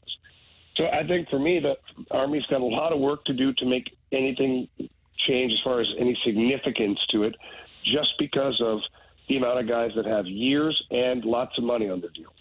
Rivs will be tuned in tonight, Blues and Blackhawks, and we're looking forward to that, and we'll be watching you and JK on Bally Sports. All right, guys, I appreciate it. Have a great day, guys. Thank you, Jamie. Jamie Rivers with us on 101 ESPN. Coming up, we are going to talk to Cardinal starter Kyle Gibson. He'll be a member of the opening drive this 2024 season. Gibson, I was about to say Gibby, but I'm going to go Kyle Gibson is next on 101 ESPN. It's time for a DraftKings at Casino Queen Redbird report on 101 ESPN. Brooke Grimsley here for your Redbird Report. While it's expected to be cloudy today with the possibility of rain, it's still a sunny day in St. Louis after Sonny Gray's dazzling Cardinals debut. After starting the season on the injured list, Gray, working on a 65-pitch limit, needed 64 pitches to keep the Phillies scoreless through 5 innings. Gray allowed 5 hits, did not walk a batter, and recorded 5 strikeouts, including fanning Bryce Harper twice. The bullpen matched his effort. The combination of Matthew Liberatore, Andrew Kittredge, JoJo Romero, and Ryan Helsley tossed 4 scoreless in relief. In the fourth, Nolan Gorman's 3rd homer of the season broke the scoreless tie. Alec Burleson and Masyn Winn added on 2 runs in the 5th to help the Cardinals shut out the Phillies 3-0. Lance Lynn will get the start in the rubber match today. First pitch is at 12:15. The Redbird Report is presented by DraftKings at Casino Queen. Play, stay, dine at DraftKings at Casino Queen.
Hey, kids, the warm St. Louis heat is headed our way. It's right around the corner, and you need to schedule your air conditioner service and maintenance with Hoffman Brothers. Just go to HoffmanBros.com or give them a call at 314-664-3011. And Hoffman Brothers will have one of their fabulous technicians come out to your house, and they'll do great work in making sure that your air conditioner and your filter are clean, that it's well maintained and ready to go. And here's what happened to us 4 or 5 years ago is our Hoffman Brothers tech said, hey, you might want to just save some money because this air conditioner doesn't have much time left. And lo and behold, that's exactly what happened, and we had to buy a couple of new air conditioners. Hoffman Brothers is going to keep you up to date on what you need to do with your HVAC system. So make sure that you get it taken care of by Hoffman Brothers because you don't want it to be 120 degrees in St. Louis and have your air conditioner go out.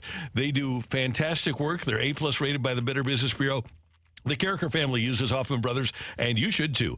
Go to the web and set your appointment now at HoffmanBros.com or simply give them a call at 314-664-3011. Hoffman Brothers is a proud Mitsubishi Electric elite contractor.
This is Rocky with your Sports Center update brought to you by Saliga Heating and Cooling. The Cardinals with a big 3-0 victory over the Phillies yesterday. Sonny Gray makes his Cardinals debut. He had a 65-pitch marker. He went 64 pitches. He gets through 5 innings. He allowed 5 hits and got 5 strikeouts. Cardinals will be back in action today, 12:15 first pitch. It'll be Aaron Nola, the righty for the Phillies, facing off against Lance Lynn for the Cardinals. Lynn on the season 0-0 with a 4.15 ERA. Blues are also back in action. They will face off against the Chicago Blackhawks tonight down at Enterprise Center. 7 p.m. puck drop, 6 p.m. pregame show right here on your home for the St. Louis Blues, 101 ESPN. That's your Sports Center update brought to you by Soliga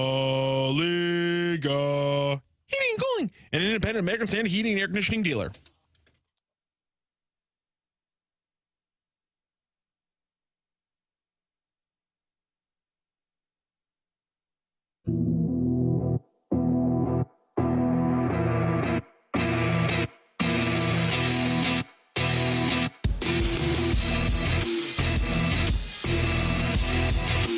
With Rick Grimsley and Dan McLaughlin, I'm Randy Carricker. The opening drive on 101 ESPN. And the Cardinals hope to get in their game against the Phillies this afternoon. Rain in the forecast, and hopefully we'll be able to play this one. Cardinal right-hander Kyle Gibson gave the Cardinals 6 innings on Sunday. He joins us now on the opening drive. Good morning, sir. How you doing?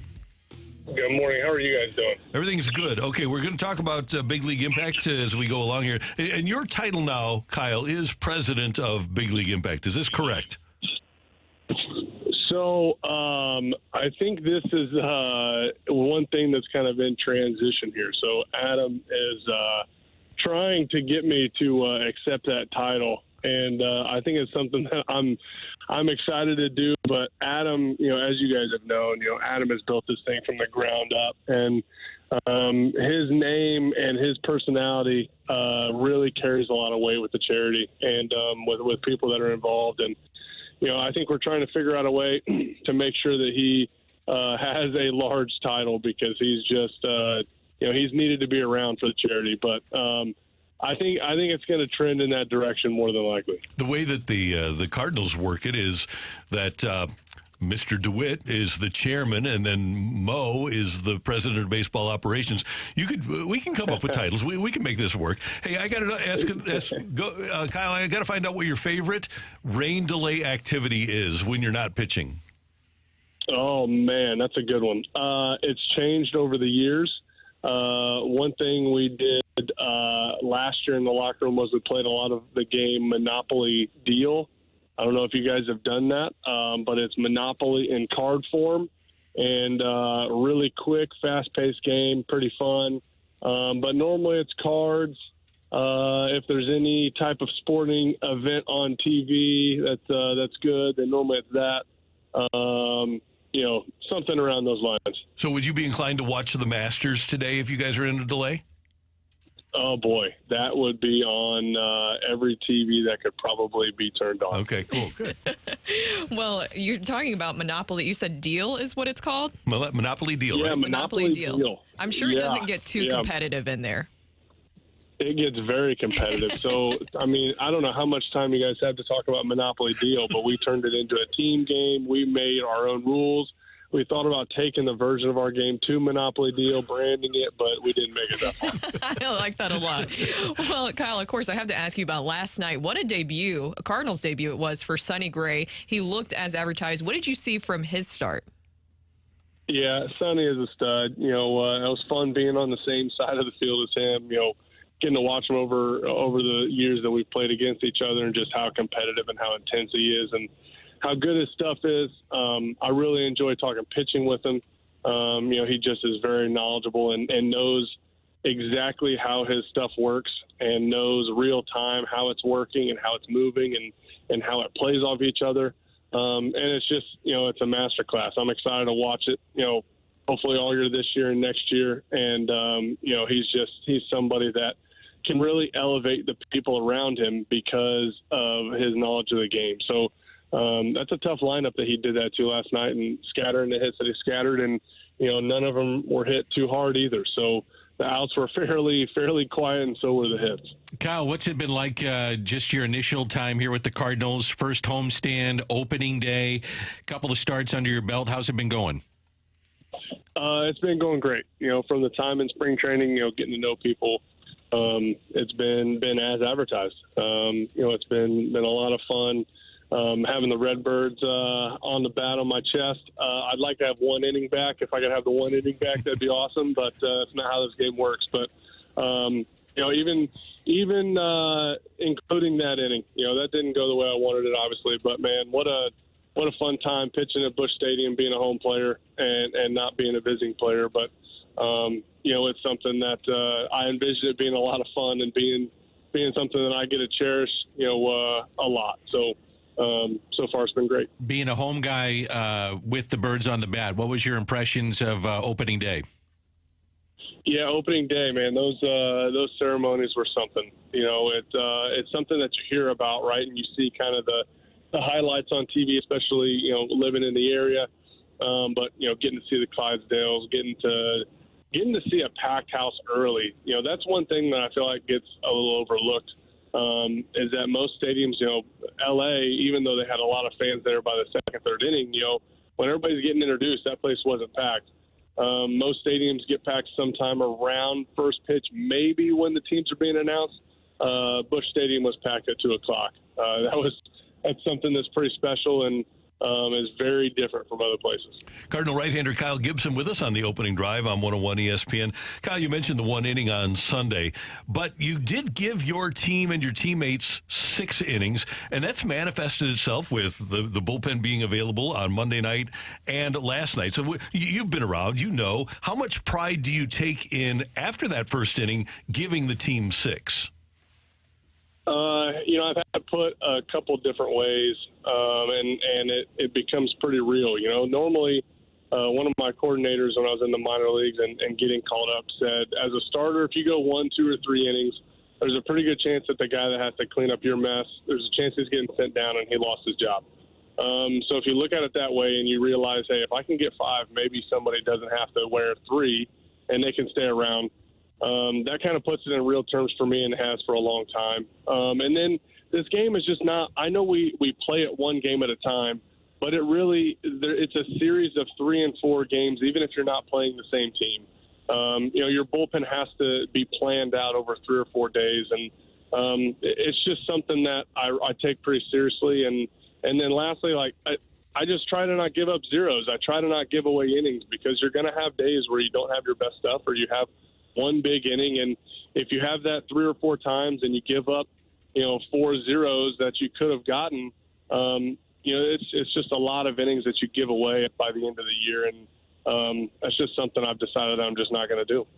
We talked about how sound defensively this team looks so far this season. Of course, you weren't here last year, but this is definitely a big progression from what we saw last year defensively from the Cardinals. As a pitcher up there on the mound, what does it just feel like? Does it just put you at ease knowing that those guys are doing what they're doing so far behind you? Yeah, the number that I saw yesterday that I love to see is that we lead in double plays. That's one that I love. I mean, nothing better than getting 2 outs at a time. And it's been all over the field. I obviously haven't seen any of these guys play a lot, but, Walker's been everywhere out there. Victor has played as sound of a center field as maybe anybody in the game. And I don't think, the infield can be talked about enough. We were talking in the dugout the other day about, first base and who moves to first base like Harper has and stuff like that. And I don't think a first baseman gets enough credit until you see them make plays like Paul Goldschmidt has made. I mean, the ball that he picked from Liberatore, makes a huge difference in the game. Those plays, maybe get seen on the highlights, but wow, they get felt more when you see them not get made because you kind of see, what happens afterwards. But man, everywhere around the field, this team has played so good, and they work so hard at their defense, and it's something that can show up every day with effort and hard work. He's so young, but yet has made such an impression, and I did not hear you mention the name of Masyn Winn, but I'm sure that's somebody that comes to mind as you guys are watching in the dugout and saying, man, this kid can pick it, he can play. Masyn can pick it and play, and I think, his arm gets talked about a lot.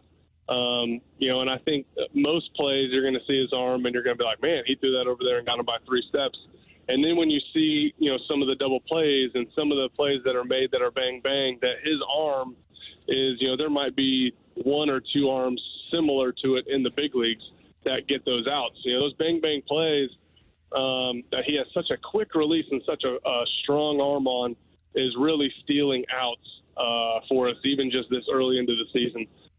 He works so hard, and he's so intense. It's something I like watching him play because you just see an intensity every time he makes an out. He takes making plays seriously. He came up and talked to me after the game about the one, really tough play in the hole in the first inning that he couldn't get to. And, he felt bad that he couldn't make that play. It's like, man, that's a kid that just expects himself to be so good on defense, and I love it. Hey, Kyle, you went to the World Series a couple of years ago with this Phillies team, so you have a better gauge than pretty much anybody of how impressive these last two pitching nights have been. How good is that lineup, and how, from a pitching perspective, how tough is that lineup? Yeah, they put together a lineup that when it's clicking, it's a really deep lineup, and I really don't think it's too unsimilar from ours. Talking to a couple guys about when we're healthy and when who are not even our best nine, is we got 12 or 13 that are really good, but they've done a pretty awesome job trying to put together a lineup that can compete there in the NL East, and then. As they have added pitching and they've got the three guys that have been there a while now, Wheeler, Nola, and Ranger, that are just really nails about every time out. And Sanchez has been developing. He was I think it was his second year when I was over there, so he's been developing year after year. And then Turnbull stepped in and just has been really good for him too, while Walker's been out. But they've done a good job of figuring out the guys that they want to have around there, and they work really well with Caleb. That pitching department's pretty good as well. But, Nola today is another tough test for any offense. And those two guys and when Rangers roll, those three guys are a tough trio to fix. Kyle, we're excited to partner with you as you host Swing for Impact for Big League Impact coming up on May 19th at Topgolf in Chesterfield. That's always a lot of fun. Anytime you can go to Topgolf, it's a good time. But I know you have a lot of things going on at Big League Impact. What are the big things right now?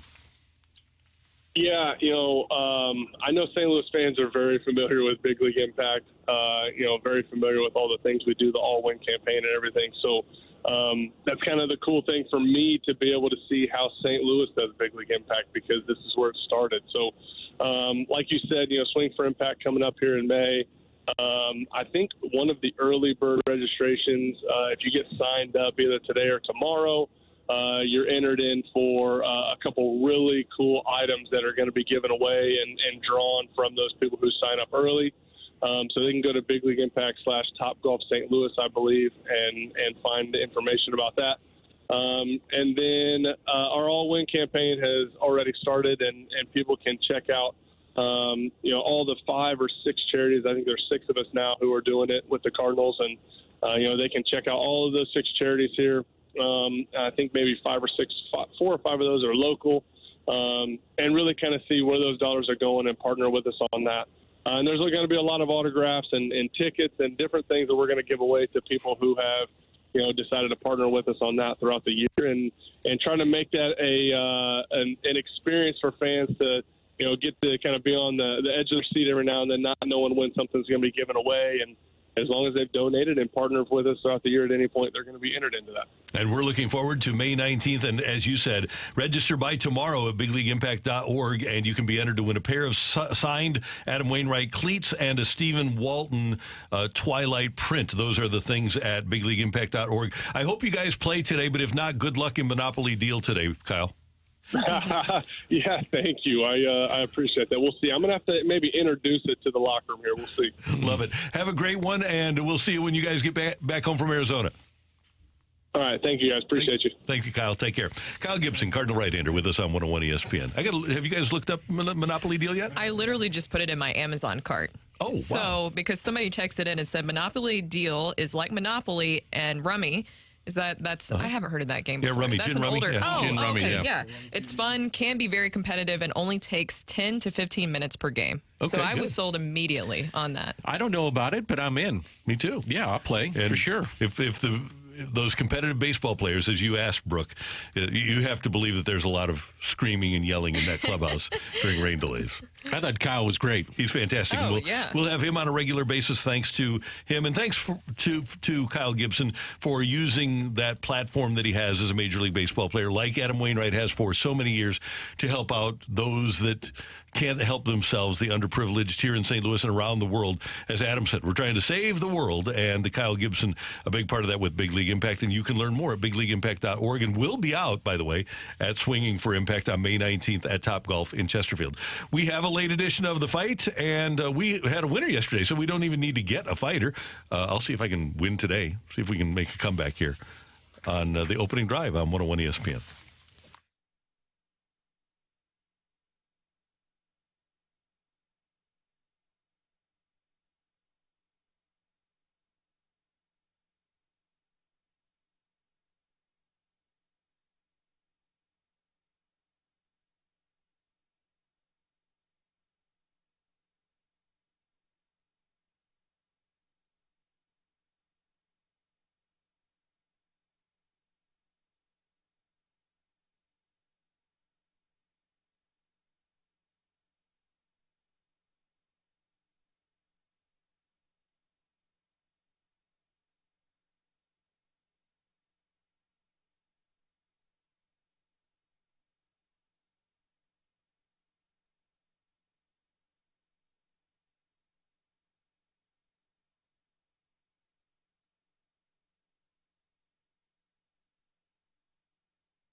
Hey everyone, it's Brooke here for Universal Windows Direct. As you know, the temperature has been all over the place outside. It's even cold and windy one day, and then it's warm the next, and then it goes back to cold and windy. But where you shouldn't be feeling all of those temperature changes is inside your home. So you should call my guys over at Universal Windows Direct to avoid all of those crazy temperature changes inside your house. But you may be wondering, do windows really make that big of a difference? Here's the thing, they really can, and let me tell you how. Their windows feature super spacer technology, which helps keep the edge of the glass warmer, holds the window seal longer, and makes the windows last up to 5 times longer than other window systems. So call Universal Windows Direct today at 314-334-2522 for your free in-home estimate. And for every 2 windows you buy, get 2 for free. Buy 2, get 2. Buy 4, get 4. There's really no limit to what you can do. Plus, they'll upgrade your new windows to triple pane glass for free, and they'll double your energy tax credit. Restrictions apply. Tell them I told you to call today and get an additional $250 off your next project for the last windows you'll ever need. Go to universalwindowsdirect.com, and like me, you'll be saying, I love my windows.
opening drive, and it is time for the fight. And our fighter today is a returning fighter, and Jeff. Jeff, welcome back.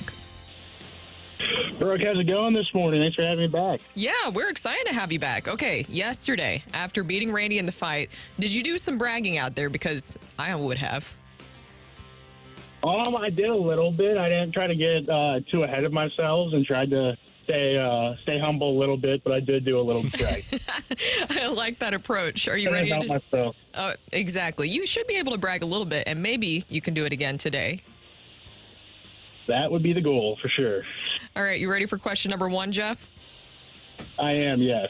Who is the last Cardinal to hit over 300 in a full 500-plus at-bat season? Is it Jose Martinez, Tommy Edman, or Paul Goldschmidt? I'll go Paul Goldschmidt, final answer.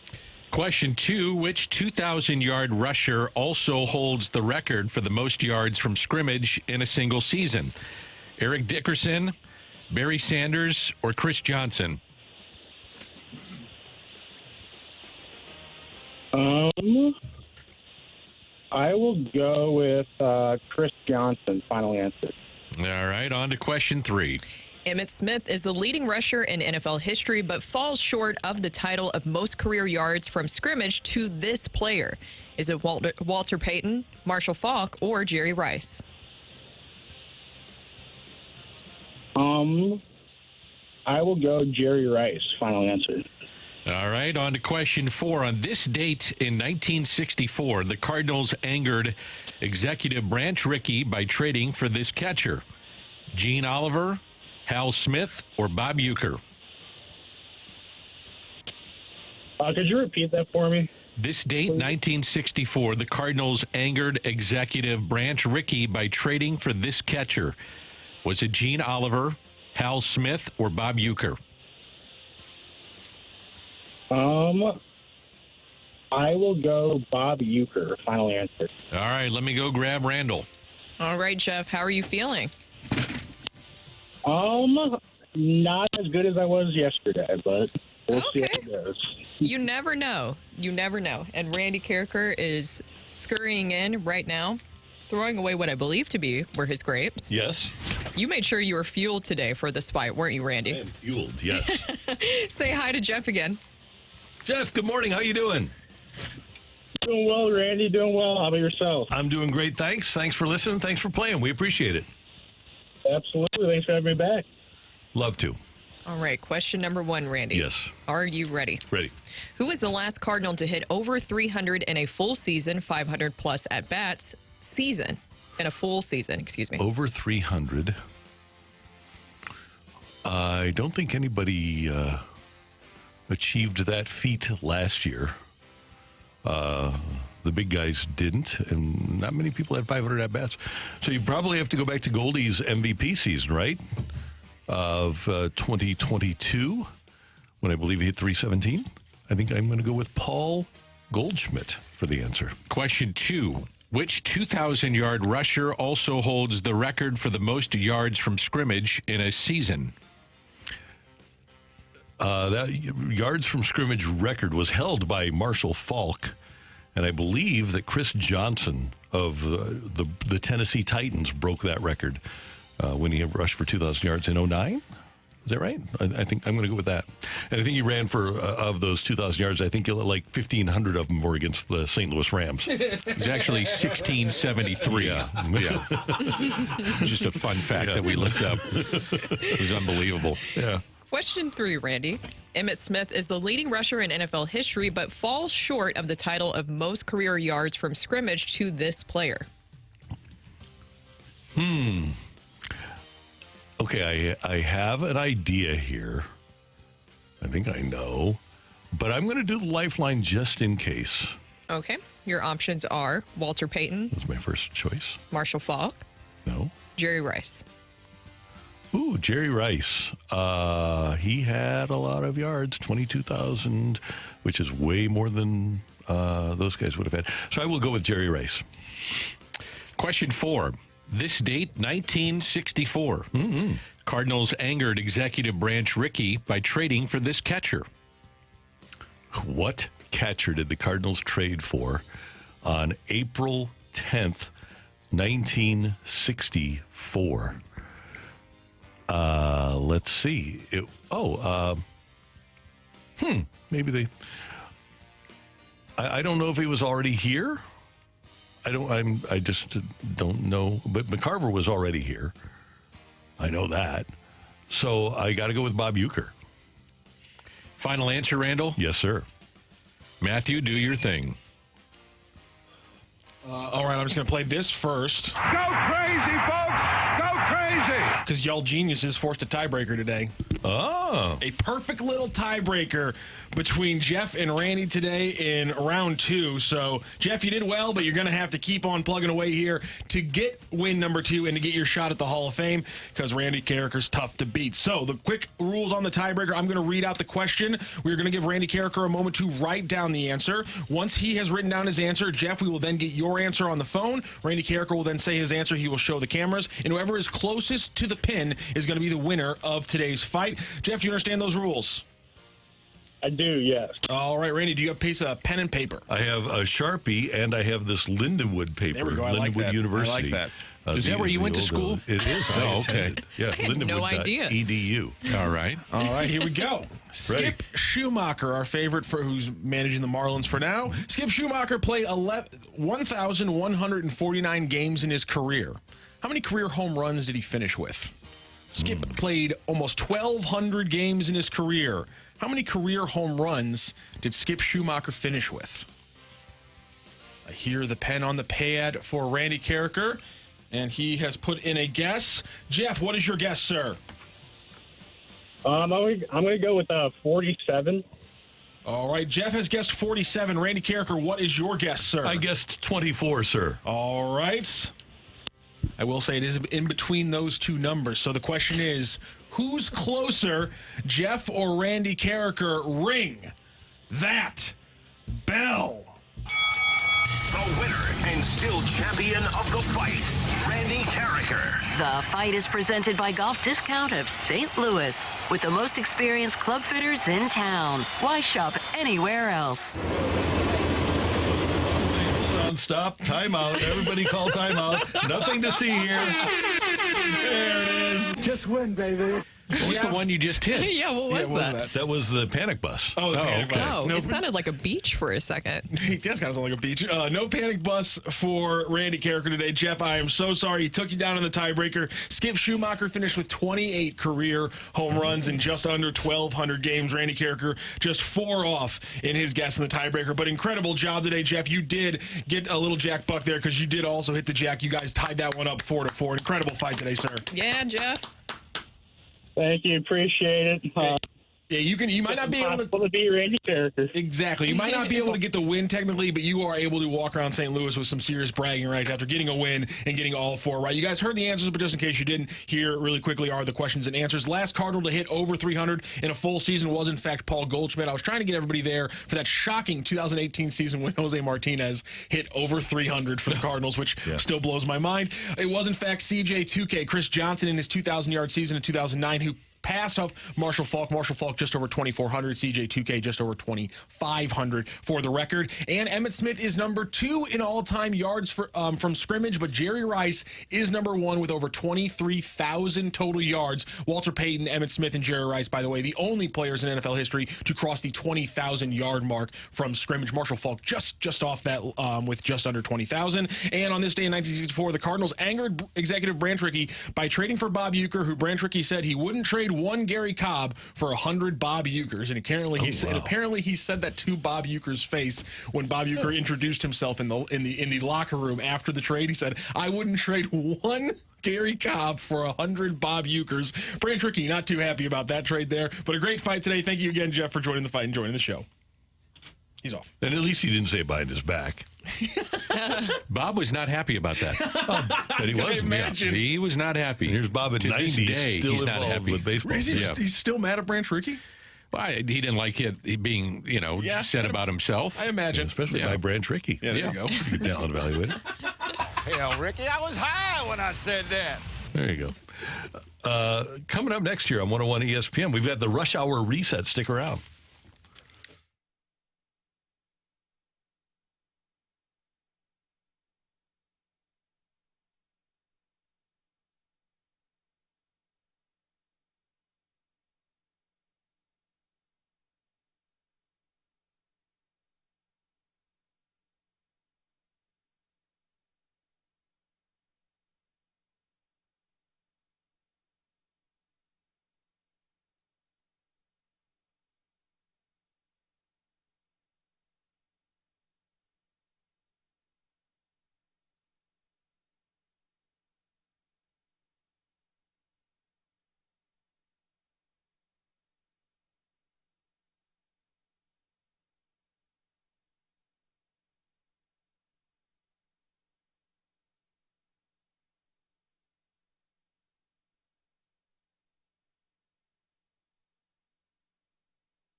Hey everyone, it's Brooke here. And this year we decided it was time to make a major upgrade to our home by updating our bathroom. We have this house in U City. It's over 100 years old and we love it. We love the old charm that it has, but we didn't exactly love our main bathroom. So we decided to reach out to one of our great sponsors here of 101 ESPN, and that is E&B Granite. E&B Granite's team visited our house for a free consultation, and they came up with a vision of how to just really transform our bathroom. My favorite part of working with E&B Granite was stopping by their amazing showroom to explore their large selection of in-stock custom countertops, all their cabinet options. Of course, my favorite part was picking out the new colors for our bathroom. Jen was the one who was working with us, and she has just been amazing. She had so many great ideas for us that just really fit within our budget. And that's what they've been doing there at E&B Granite for over 20 years, turning visions into realities. So go and schedule your free consultation by calling 314-645-9300 or go online to embgranite.com or stop by their showroom today and mention that I sent you.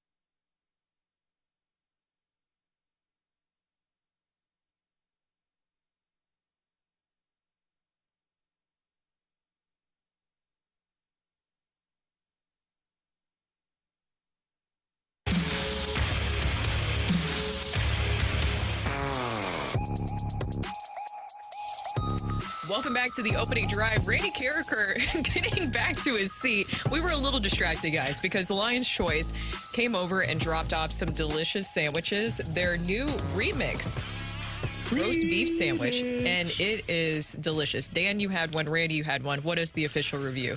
I didn't have one. I just demolished one.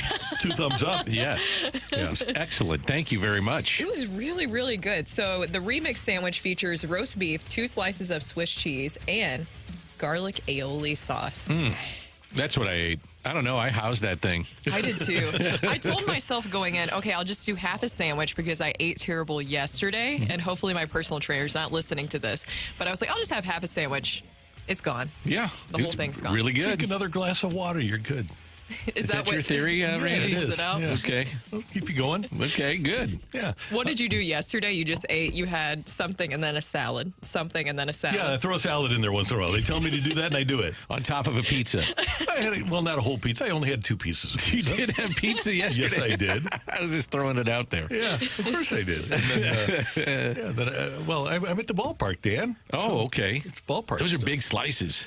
No, this is at the new 703 Club. Oh, just little Busch squares? Stadium. Beautiful. Yeah, just little kind of emos type squares. Is that all you can eat when you're there? It is. It's fantastic. Okay. Yeah. And they have their pizza oven, which looks like a baseball sock. It's really cool. It's painted like a baseball sock. It's incredible. Very cool. How did I miss that yesterday? Yeah, I don't know. But they have a great pizza kitchen back there. And 703 Club, get there this season and enjoy the shrimp mac and cheese. Woo, doggy. My son's going to go crazy. He's going to want like 7 bowls of this stuff. And I'm glad they have salads there as an option so you feel a little bit better about yourself. But honestly, I feel like going to a baseball game, any game in general, you just know going into it, okay, this is going to be hot dogs, hamburgers, nachos, more nachos, a few more nachos. That's the way it goes. That's part of the fun of being at the ballpark. And then the Cardinals won by a score of 3-0. Sonny came home, and he was fantastic, Sonny Gray, for the Cardinals, giving them 5 strong innings. And then the bullpen shut the Phillies down the rest of the way, and the Cardinals have evened the series. They'll try to go for the series win today. Lance Lynn going for the Cardinals against Aaron Nola of Philadelphia, and that's supposed to be a 12-15 game, but we may have a rain issue. Rain is on its way. It rained a little bit this morning. It's supposed to rain all day. So if you're heading down to the ballpark, buckle up because they need to get this game in. And you're saying, well, why do they need to get it in? It's the second week of the season. Unbalanced schedule. They only come through St. Louis one time, and you got to get these games in. Cardinals do have an off day tomorrow.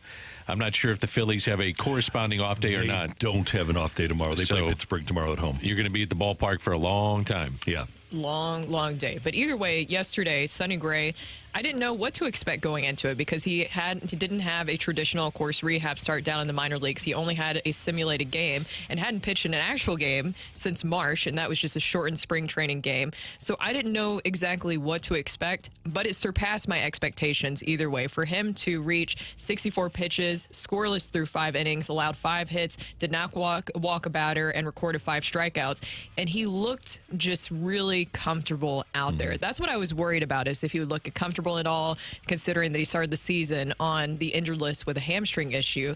But I thought he looked great out there. Yeah, March 4th was the last time that he was in a competitive game. And so for him to come out and give you the 64 pitches with 32 swings and misses, and he strikes out between Real Muto and Harper, they had 2 between those two, 2 apiece.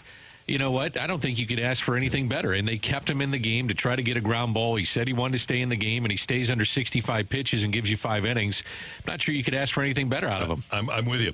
The Blues start their final 3-game homestand of the season tonight against the Blackhawks. Hurricanes in town on Friday, and then the Kraken on Sunday. Tonight's action, 6 o'clock pregame, 7 o'clock faceoff here on 101 ESPN. Connor Bedard is back. He'll, even with the injury, probably get a lot of Rookie of the Year votes in the NHL. An interesting stat last night in the NBA. How about this? The Golden State Warriors were 26 of 41 from 3. They shot 63.4% from 3 last night. That's the best field goal percentage from distance in a game in NBA history, with a minimum of 43-point attempts. I want to go back to baseball for a moment, too. Jackson Holiday, for those that maybe are waking up this morning and haven't heard the news, but he will be brought up to the major leagues. So congratulations to the Holiday family. He was born, I just went and looked at this. He was born December 4th of 03. Jackson Merrill is a player that's in the major leagues. He's 03. There's only one other younger player, that's Churio. He's 2004. So it's the Jackson 3 that are the youngest players in baseball. Wow. And if you're wondering, the Orioles will still get a first-round pick if he wins Rookie of the Year, because that's part of the prospect program initiative to encourage teams to bring them up. So he still has a chance to win that, and they still have a chance to get a first-round pick. And playing for the St. Louis Browns. That's the way you want to look at it. Yeah. They relocated in 1954. Mm-hmm. Browns went to Baltimore. Right. So he's got the St. Louis ties. He's got ties to St. Louis, so outside of his dad. We can root for him. Coming up, our buddy Greg Warren is going to be at the Streets of St. Charles Funny Bone this weekend, and we're going to talk to him next on 101 ESPN.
Diamonds Direct spring sale starts this weekend. Get 20% off rings, earrings, pendants, bracelets, and more. It's the best store-wide sale of the season. Plus, book an appointment and get an additional $100 off. That's right, 20% savings plus an extra $100 off. Also enjoy an expanded selection of the latest styles with designer appearances each weekend. Tons of engagement rings on sale, too. 20% off starts Friday and open this Sunday as well. Details at diamondsdirect.com. In today's world of fast-paced digital marketing, making meaningful connections with your audience can be a daunting challenge for any business.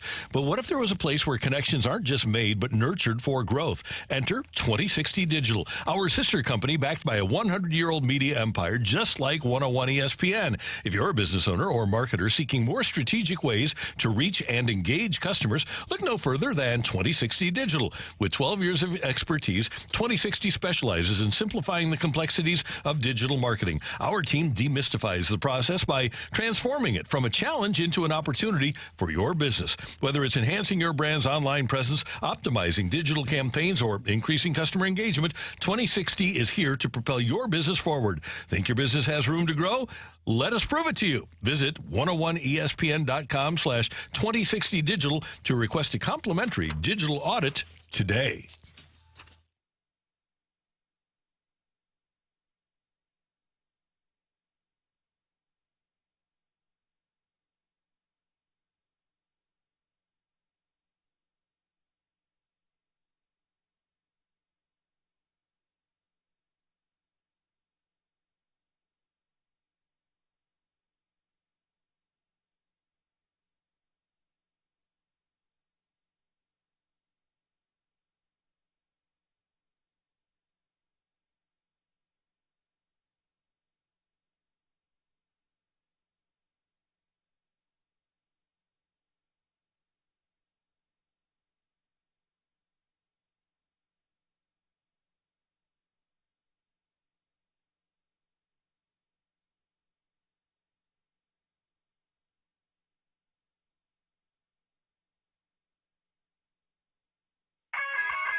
Our buddy Greg Warren is going to play the Streets of St. Charles Funny Bone this weekend, and he's in studio with us. Good morning, sir. How you doing? Hey, guys. Good to see you. I was thinking about you because you wrestled. You wrestled over at Mizzou. Yeah. Did they have an athletic director back in those days?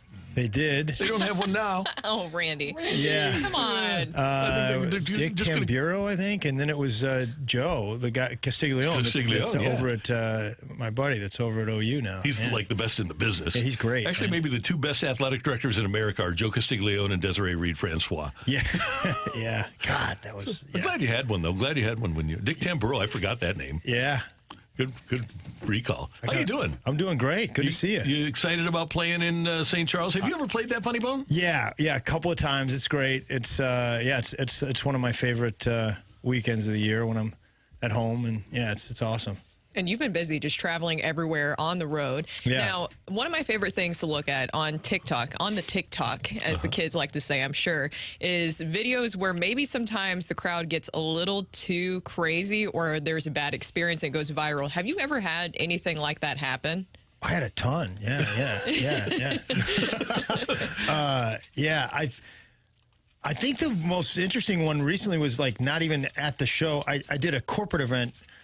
It was for a bunch of farmers up in, I see you laughing, Randy. I'm laughing already. I do other gigs, okay? Motivational speaking? It was to go to a corporate event? What do you got? Well, I mostly just make them laugh, Dan. Okay, I wasn't sure. Yeah, I think if they ask for like a motivational like component, I'll be like, I can give you about 2 minutes of that. Right. And so I have it. But this was like a bunch of farmers, and it was, you remember when we were getting that bad weather in January? It was up northern Missouri somewhere, and they called me that day. They're like, hey, it's really bad up here. You know, you got a truck? I was like, I got a car. And they're like, I could tell by the way they said, they were like, we shouldn't hire this guy. He didn't have a truck. He's not going to be funny. They were like, so they're like, meet me at the, just park your car at the Hardee's, and we'll send my uncle out to I hear you laughing, Rocc. My career is fine, all right? Like, I had a gig 3 months ago where I parked my car at the Red Lobster. Like, I'm doing good.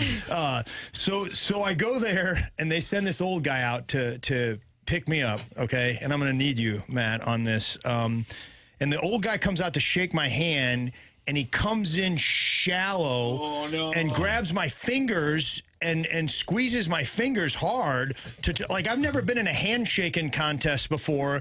Now I'm up against a cheater. Like, you know, like this guy's a dirtbag. Like, this was his thing. I'm sure he went home that night to his wives. I beat a young fella at handshaking today. You didn't cheat him, did you? Well, you know, I mean, ain't no rules of handshaking. You're touching, you're shaking, rubbing is raising.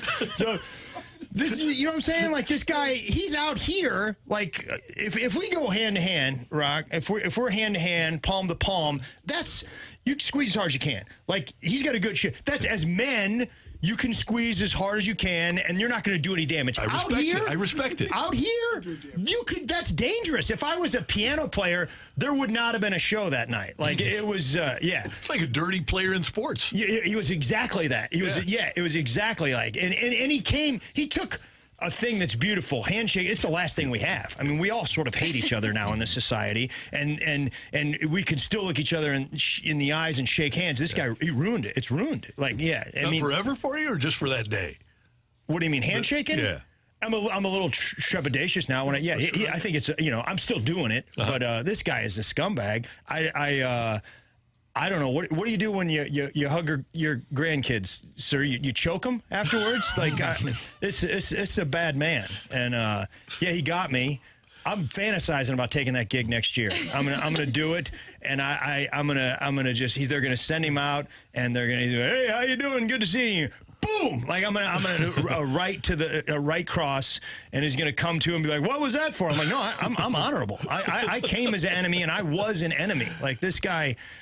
It's not good. So okay, that's my worst experience with a gig lately. Yeah. But America needs to know, did you make the farmers laugh? Oh. I got those farmers to laugh. Good, okay. Yeah, I'll tell you one of the worst gigs I just remembered. Dan was there. I did that. Tony called me to do that cauliflower ear banquet or whatever. Mm-hmm. I ate it so hard. I ate it. It was awful, because you know how much of a Cardinals fan I am. Yeah. I'm looking out in the audience, and I can tell you the lifetime batting average of 17 people that are not laughing at me at this moment right now. It was awful, man. That was rough, man. It was so bad. It was. I mean, I was emceeing, and you did great. I appreciate that, and I went up there just to rip everybody, and I did. I went up there, and Tony told me, he said, no holds barred. He said, just go up there and just rip it. I said, okay. So I went up there and I had a little fun with people, whatever. And the next day I walked into his office. He said, man, you got a lot of pissed off guys in that room. That's the first thing he said to me. So I said, that's it. I'm never doing that again. That was that night. Was it? Yeah. I thought you did great. I was laughing. Oh, it was, you know the funny thing was? It's impossible, though, because everybody was talking. They wouldn't let you do your set. I'm hitting there, like hitting the glass to ding, ding, ding, ding, like give you attention. That was not your fault. Oh, I don't know, man. I mean, I think I would do better now, but it was terrible, because I'm such a Cardinal fan.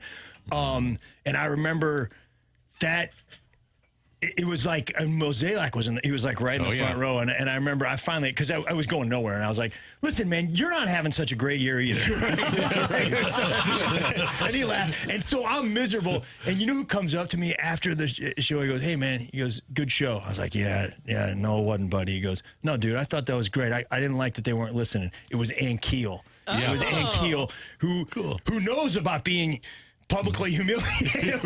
He's a guy who knows about it, man. That was not your fault. Oh, I'm here to say it publicly. That was not your fault. That was brutal. It's a tough crowd. And it was. And no one was paying attention. That's they the weren't. problem. They weren't. But some of that's on me. But anyways, no, it wasn't. At the end, I was like sitting next. I was next to John Marisak, and I was like, man, that was horrible. He's like, yeah, it was pretty bad, man. And I was just like, yeah, it didn't go well. And then this really nice, a little bit older lady comes up, and she goes, it was a tough crowd, honey. And I'm like, oh, could this get any worse? He goes, well, that was Carol Buck. My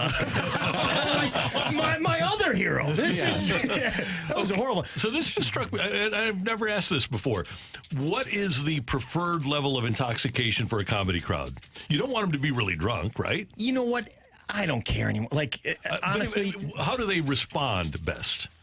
If they've had a few beers. Okay. I mean, now, honestly, it's gotten pretty much to where I feel like I'm good enough. Like, it's gonna be a good show. You know, like, I've noticed these things don't happen as much when you get better. But if it's in a weird setting, sometimes there's nothing you can do about it, so you just take it. But Yeah, that was one of the worst. So, what's your set this weekend? Do you have a theme that you go with, or you just kind of read the crowd and then go off different tangents that you think you're getting play off of? Well, I put out an hour about a year ago, and I saw it. It's great. Oh, thanks, buddy. Thanks a lot. So since then, I've been building a new one, and I'm kind of excited about this weekend because I'm like, I think I'm about on a hot night. I'm about 50 minutes in where it's like I'm close, you know. So it's And how long will you go? About an hour, about an hour 10 or something. I kind of do what I have a friend who told me that she has a friend that only buys Peter Pan. Well, that's not a friend. That's not a friend. No, it's not. Yeah, here's the thing, Randy. I don't take shots at poor people. And I never have, you know. So that's fine. She's buying Peter Pan. But you know what? You had it set up that even people that were a little bit financially disadvantaged, the 99-cent deal was like the best deal ever, right? Yeah, in peanut butter history, I think it goes down as the thing that I put together with Kroger Columbus was probably one of the bigger events. It was 99. You laugh it up, Dan. It was 99 cents for an 18-ounce jar of peanut butter. I've known you since you were little and I was little. I know. We grew up together. We did. You guys know that? Yeah, yes, I didn't know that. We grew up. I would go to Dan's house. Our families were very close. I went to Dan's house. I have so many fond memories. Dan was a wiffle ball player, a lefty, I think. No, I was righty, but sometimes I'd hit lefty. I think you hit. I remember, for some reason, Just to make it fair. Yeah. Oh, wow. And I remember playing wiffle ball in his backyard. I just remember crazy things. I remember... Yeah, let's keep this on the rails. Some firework that we had that we almost started a fire under a tree right in that side yard. It actually, the firework went under a neighbor's skirt. Yes. That was literally did. Yes. No. That did happen. Yeah. Yeah, that was great. What kind of firework was it about? It was a chaser. Like you would light it and just those are fun. Go up and down, and it literally went up a lady's skirt. What a memory. Yeah, a lot of fun. That my mom had to deal with that for the next 2 months. She's a nurse and was applying some type of ointment on her for the next 3 months. It was a great time. Dan's mom is a saint. You have no idea. Nicest person in the world. Dan, was he already pretty much a comedian at a young age? I don't think so. No, I was pretty serious. We were as kids, we were kind of business. It was our parents that were out of control. Yeah. And we were all just sitting there together like, holy hell, how are we going to get through this day? Yeah. But no, Greg was awesome. Is awesome. We were all into sports big time, and Dan's brother Kevin was a great athlete too. Yeah. So, well, I know you're looking forward to this weekend, and you always get your friends and family when you perform in town, right? Yeah, man, it's pretty fun. It's always great. I got some of my wrestling friends from college all live out in St. Charles County, so those guys all. Will they heckle you? That'd be great. Sometimes they get a little out of hand, but it's fine. It's fun. I've been talking a lot more about wrestling, which I did early in my career, but I wound up being all right. But that transition from high school to college, it's a different deal, man. Like, it's more physical. I remember, like, the first match we wrestled Northern Iowa, and we shake hands, and the ref blows a whistle, and the guy across from me takes his forearm, and he bashes it over the back of my neck as hard as he can. And I was like, oh, he's going to get in trouble for this, and he didn't. He didn't. And then we wrestle, and I get real tired, like pretty quickly. Like they're all yelling at me. I'm like, guys, I agree. This is bad. But we're not going to fix it tonight. Usually when I get this tired, I do not get untired. My coach yells, he goes, get up. I was like, I don't know if you saw, I tried to do that like 7 seconds ago, and he didn't want me to. Like, he threw me back down, coach. That's why I'm down here. Were you not even watching? And then the referee, the one guy in the gymnasium that was charged with my safety, starts making fun of me. The referee, he goes, "Are you okay down there, son?" Ha ha ha ha ha ha. But he did not care if I was okay, all right? He was trying to get laughs, and as a comedian, I can tell you, he was good, okay? Like, this guy, he had a great show that night. It was more humiliating than the Tony La Russa show. Like, it was all, coach never let me forget that. If I had one bad practice, like, 2 years later, Warren, this reminds me of when you laid down at Northern Iowa. Even if I had a good practice, Warren, you got after today. Good job. Bunner, you're an embarrassment. You remind me of when Warren laid down at Northern Iowa. It was horrible. It was horrible.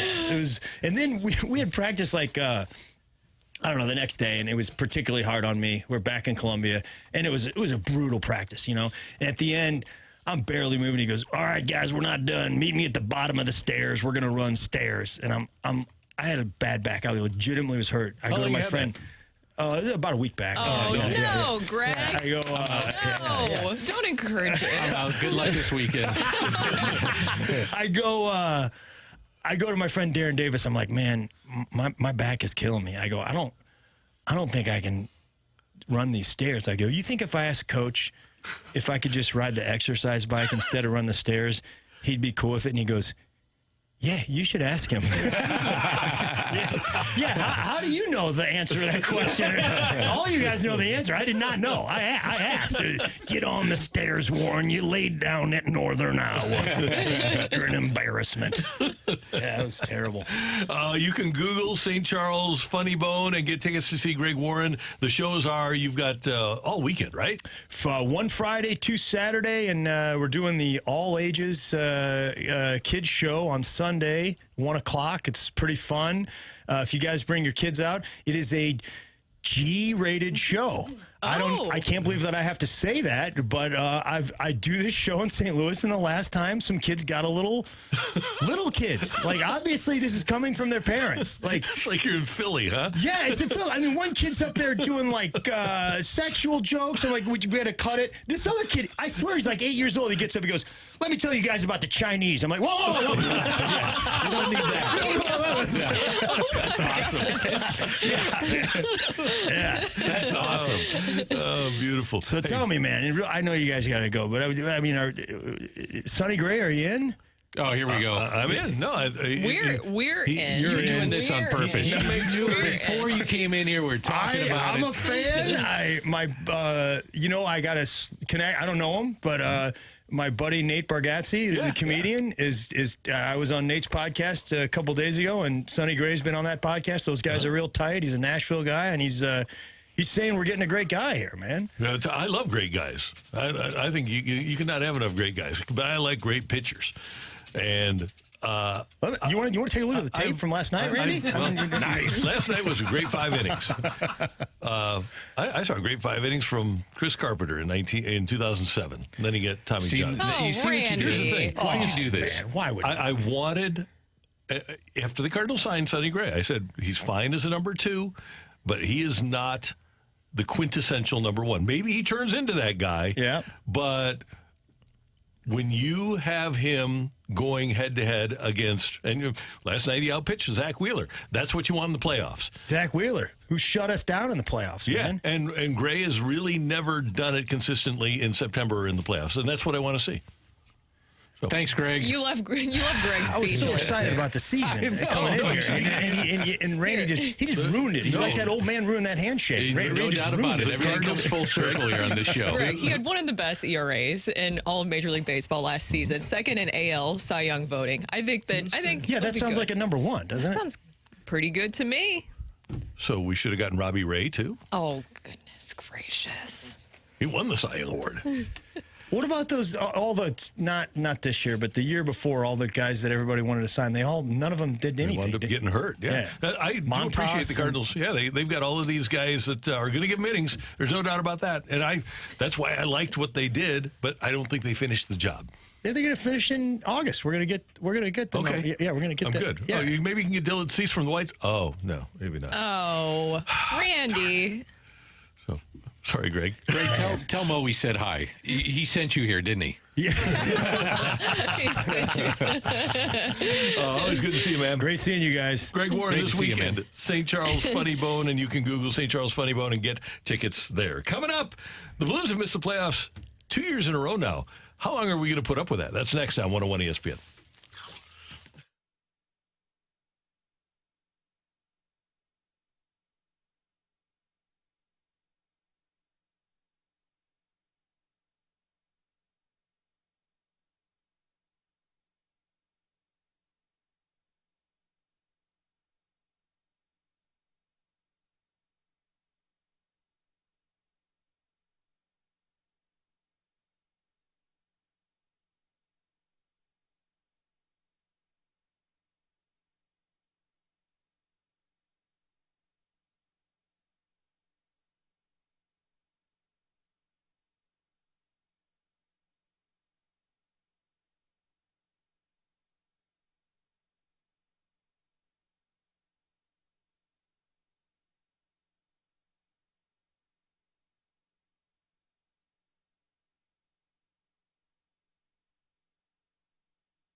Hey, I'm a big fan of AutoLoanPro.com, and if you're in the market for a new vehicle, then you have to go to AutoLoanPro.com first, because they're going to help you get the best financing that you can possibly get. They're working with over 50 lenders to help you get the best financing, and that includes the best payment and the best interest rates. And if you're looking for a new vehicle, well, you can also go to AutoLoanPro.com and check that drop-down menu and find great deals on all kinds of new and used vehicles with Auto Loan Pro. If you can make a payment, Auto Loan Pro can get you a loan. I'll say that again. If you are able to make a payment every month, Auto Loan Pro can get you a loan and get you into a new vehicle. All you need to do is go to AutoLoanPro.com, and they're going to help you out. They're a great St. Louis company, and they understand that people are going to have problems with their credit now and then, and they make it easy for you to get through the process. Download the Auto Loan Pro game plan and find out how you can get the best deal on your new vehicle with AutoLoanPro.com.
This is Rocky with your Sports Center update, driven by Johnny Londoff Chevrolet and Johnny Londoff Autoplex. The Cardinals yesterday with a big win over the Phillies, 3-0. Sonny Gray in his Cardinals debut looked fantastic.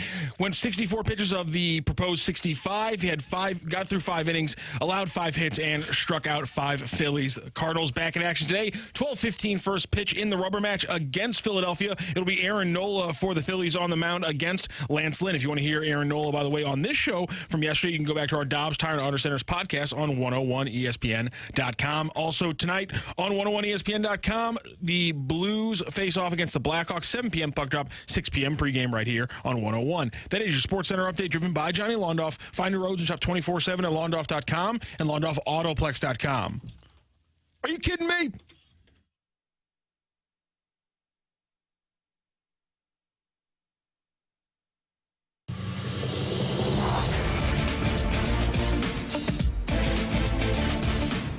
But to make a significant change for next year, like that means moving out one of the contracts that is got some term and lots of money attached to it. And also a lot of these guys have the no trade clause attached to it. So for me, it's, as I look at it, if I was a GM, like that's a lot of work to do. How do you do it? How do you move players? And then how do you get a player to accept a trade if he has a no trade clause? And then what does it look like afterward? So I think for me, the Army's got a lot of work to do to make anything change as far as any significance to it, just because of the amount of guys that have years and lots of money on their teams. That's Jamie Rivers earlier today here on the opening drive on 101 ESPN. The Blues have never missed the playoffs in their entire history for more than 3 seasons in a row. They did miss 3 seasons in a row in 06, 07, 08, and they've missed back-to-back seasons several times. This will be the 2nd season in a row that the Blues have missed the playoffs. Blues fans generally in the past have not been inclined to put up with non-playoff teams. I'll be interested to see what next year looks like. And Jamie talks about changing players. I also want to see what the coaching situation looks like, because not only Drew Bannister, but the entire staff, I wonder if that group is back for 24-25. I actually think that they're ahead of schedule slightly right now, the way that this is going to finish, and it doesn't look like, barring a miracle, they're going to make the playoffs. But, Brooke, I actually think they're ahead of schedule, and I don't know if it's playoffs or bust next year, but they got to get in. So do you feel like they're ahead of schedule because of the youth movement that you're currently seeing, and you're already getting those guys some playing times? Yeah, there's a couple of young guys that I really like watching. Bolduc would be one. The emergence of Neighbors and how he's developed into a top-line guy, and I love Matthew Kessel. I think he's going to be an outstanding player. So that's why I look at them being slightly ahead of schedule. Not a bunch, but a little bit. And also you have Robert Thomas. What he was able to do this season, he takes on that number one center role. The first time he's done that in a full season, and he has the A on his chest. It was a career year for him, and you keep seeing him make those big transitions every single year. He's going to be 25 going to next season, and Jordan Kyrou will be 26. So you already have that youth movement, to your point, Dan, that's in transition right now. Now they continue to build around it. It'll be interesting, though, to see maybe if there is some moves that they'll make. I want to float this out to you guys because Elliot Friedman, he put this idea out there. What about Jordan Binnington? Could he be a potential trade piece if the Blues decide to rebuild in this offseason, continuing with that youth movement? I'd have to be overwhelmed. I'd have to get a superstar for him. But because he is a superstar. There's a piece in The Athletic, candidates for the Vezina, and he's listed as one of the candidates for the Vezina, and he should be. But I don't know that Elliot Friedman really has a grasp of how good Binnington has been. And also, the Blues don't want to go to a rebuild. And Hofer would ostensibly be okay, but Binnington can win a Stanley Cup. So unless I'm going to get that stud, I'm not moving him. And a major package. Yeah. You got to have a lot coming back. And if you're a team that's on the brink of making the playoffs, one of the things that you would look to in a season as to whether you did or didn't make it would be your goaltending. Maybe the number one issue or positive that you have. And right now the Blues have, I think, top 5 1-2 combination with their goaltenders, and that's what would propel you into the playoffs. There is no way I would trade Jordan Binnington, at least in my book. Now, here's another thing about players. You've got 3 guys with 27 goals. Kyrou, Buchnevich, Neighbors. And then you've got Saad with 26, Thomas with 24, and Shen, who has 19 this year. And I think we can all agree that Braden Shen probably is not going to improve dramatically in the rest of his career. But they have people, they have balanced scoring to an extent.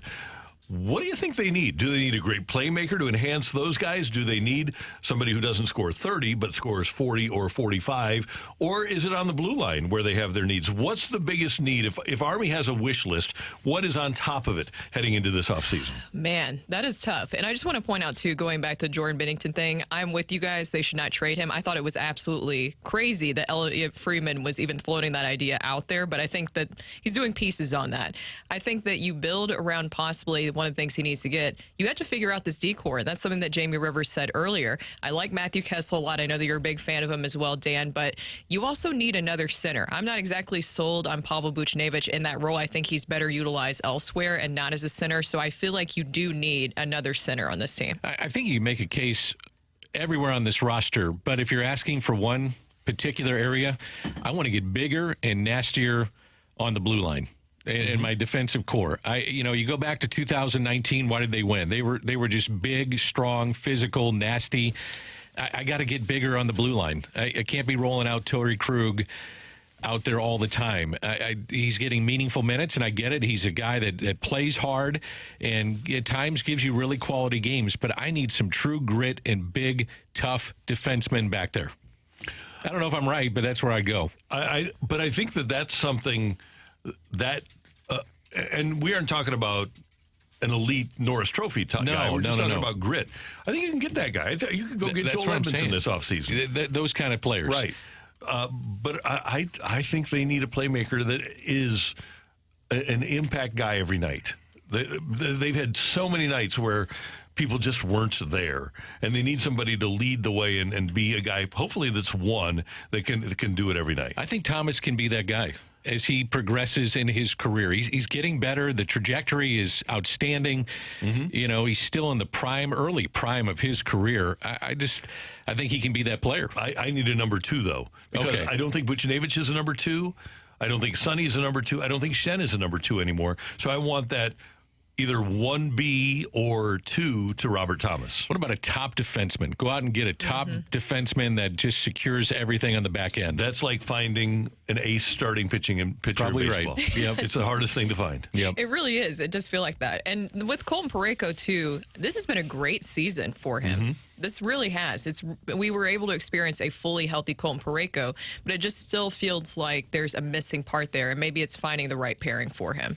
Size-wise. I can make a case for all these things. Yeah, me too. That tells you they've got some issues. We've got a quick rock and roll coming up next on 101 ESPN.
Hey, if you are considering selling your home in the St. Louis area, there's really only one company to get in touch with, one person to get in touch with, and that's our friend Gloria Liu with Your Home Sold Guaranteed Realty. She has great deals for every home seller, and it's going to allow you to sell your home quickly and for the highest amount of money. She's not going to make empty promises. She provides written guarantees, and that provides you certainty. She's going to get you more money than the average agent because she already has buyers.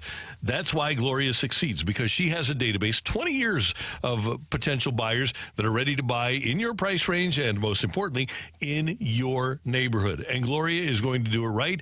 She's going to give you stats and information about your neighborhood and let you in on the process so that you get to do things your way. Visit Gloria Liu on the web at gloriahasthebuyers.com or give her a call, 314-325-6888, 314-325-6888. The website, gloriahasthebuyers.com.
I want to rock!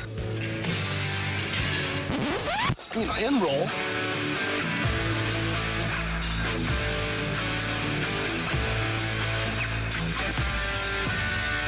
Let's rock. Let's rock today.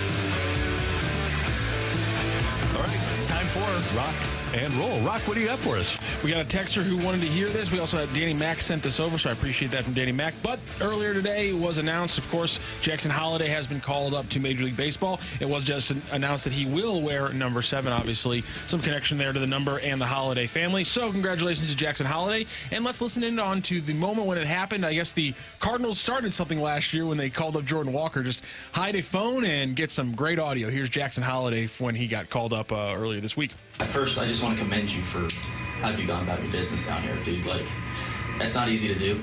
You kind of carry yourself with a chip on your shoulder, and I think these guys, they notice it, and they feed off of it. All right, so keep doing what you're doing. All right, it's just a matter of time. Just a matter of time. Has your dad been in town? All right. My brother's right in the middle of his season. He's in his season? Yeah. Okay. I mean, he's probably a great resource for you, right? I'm sure that you guys are tight. He's giving you good advice. And all those times that you've been in the locker rooms and stuff, you know how this goes. Okay? So for tomorrow, trying to get guys out early.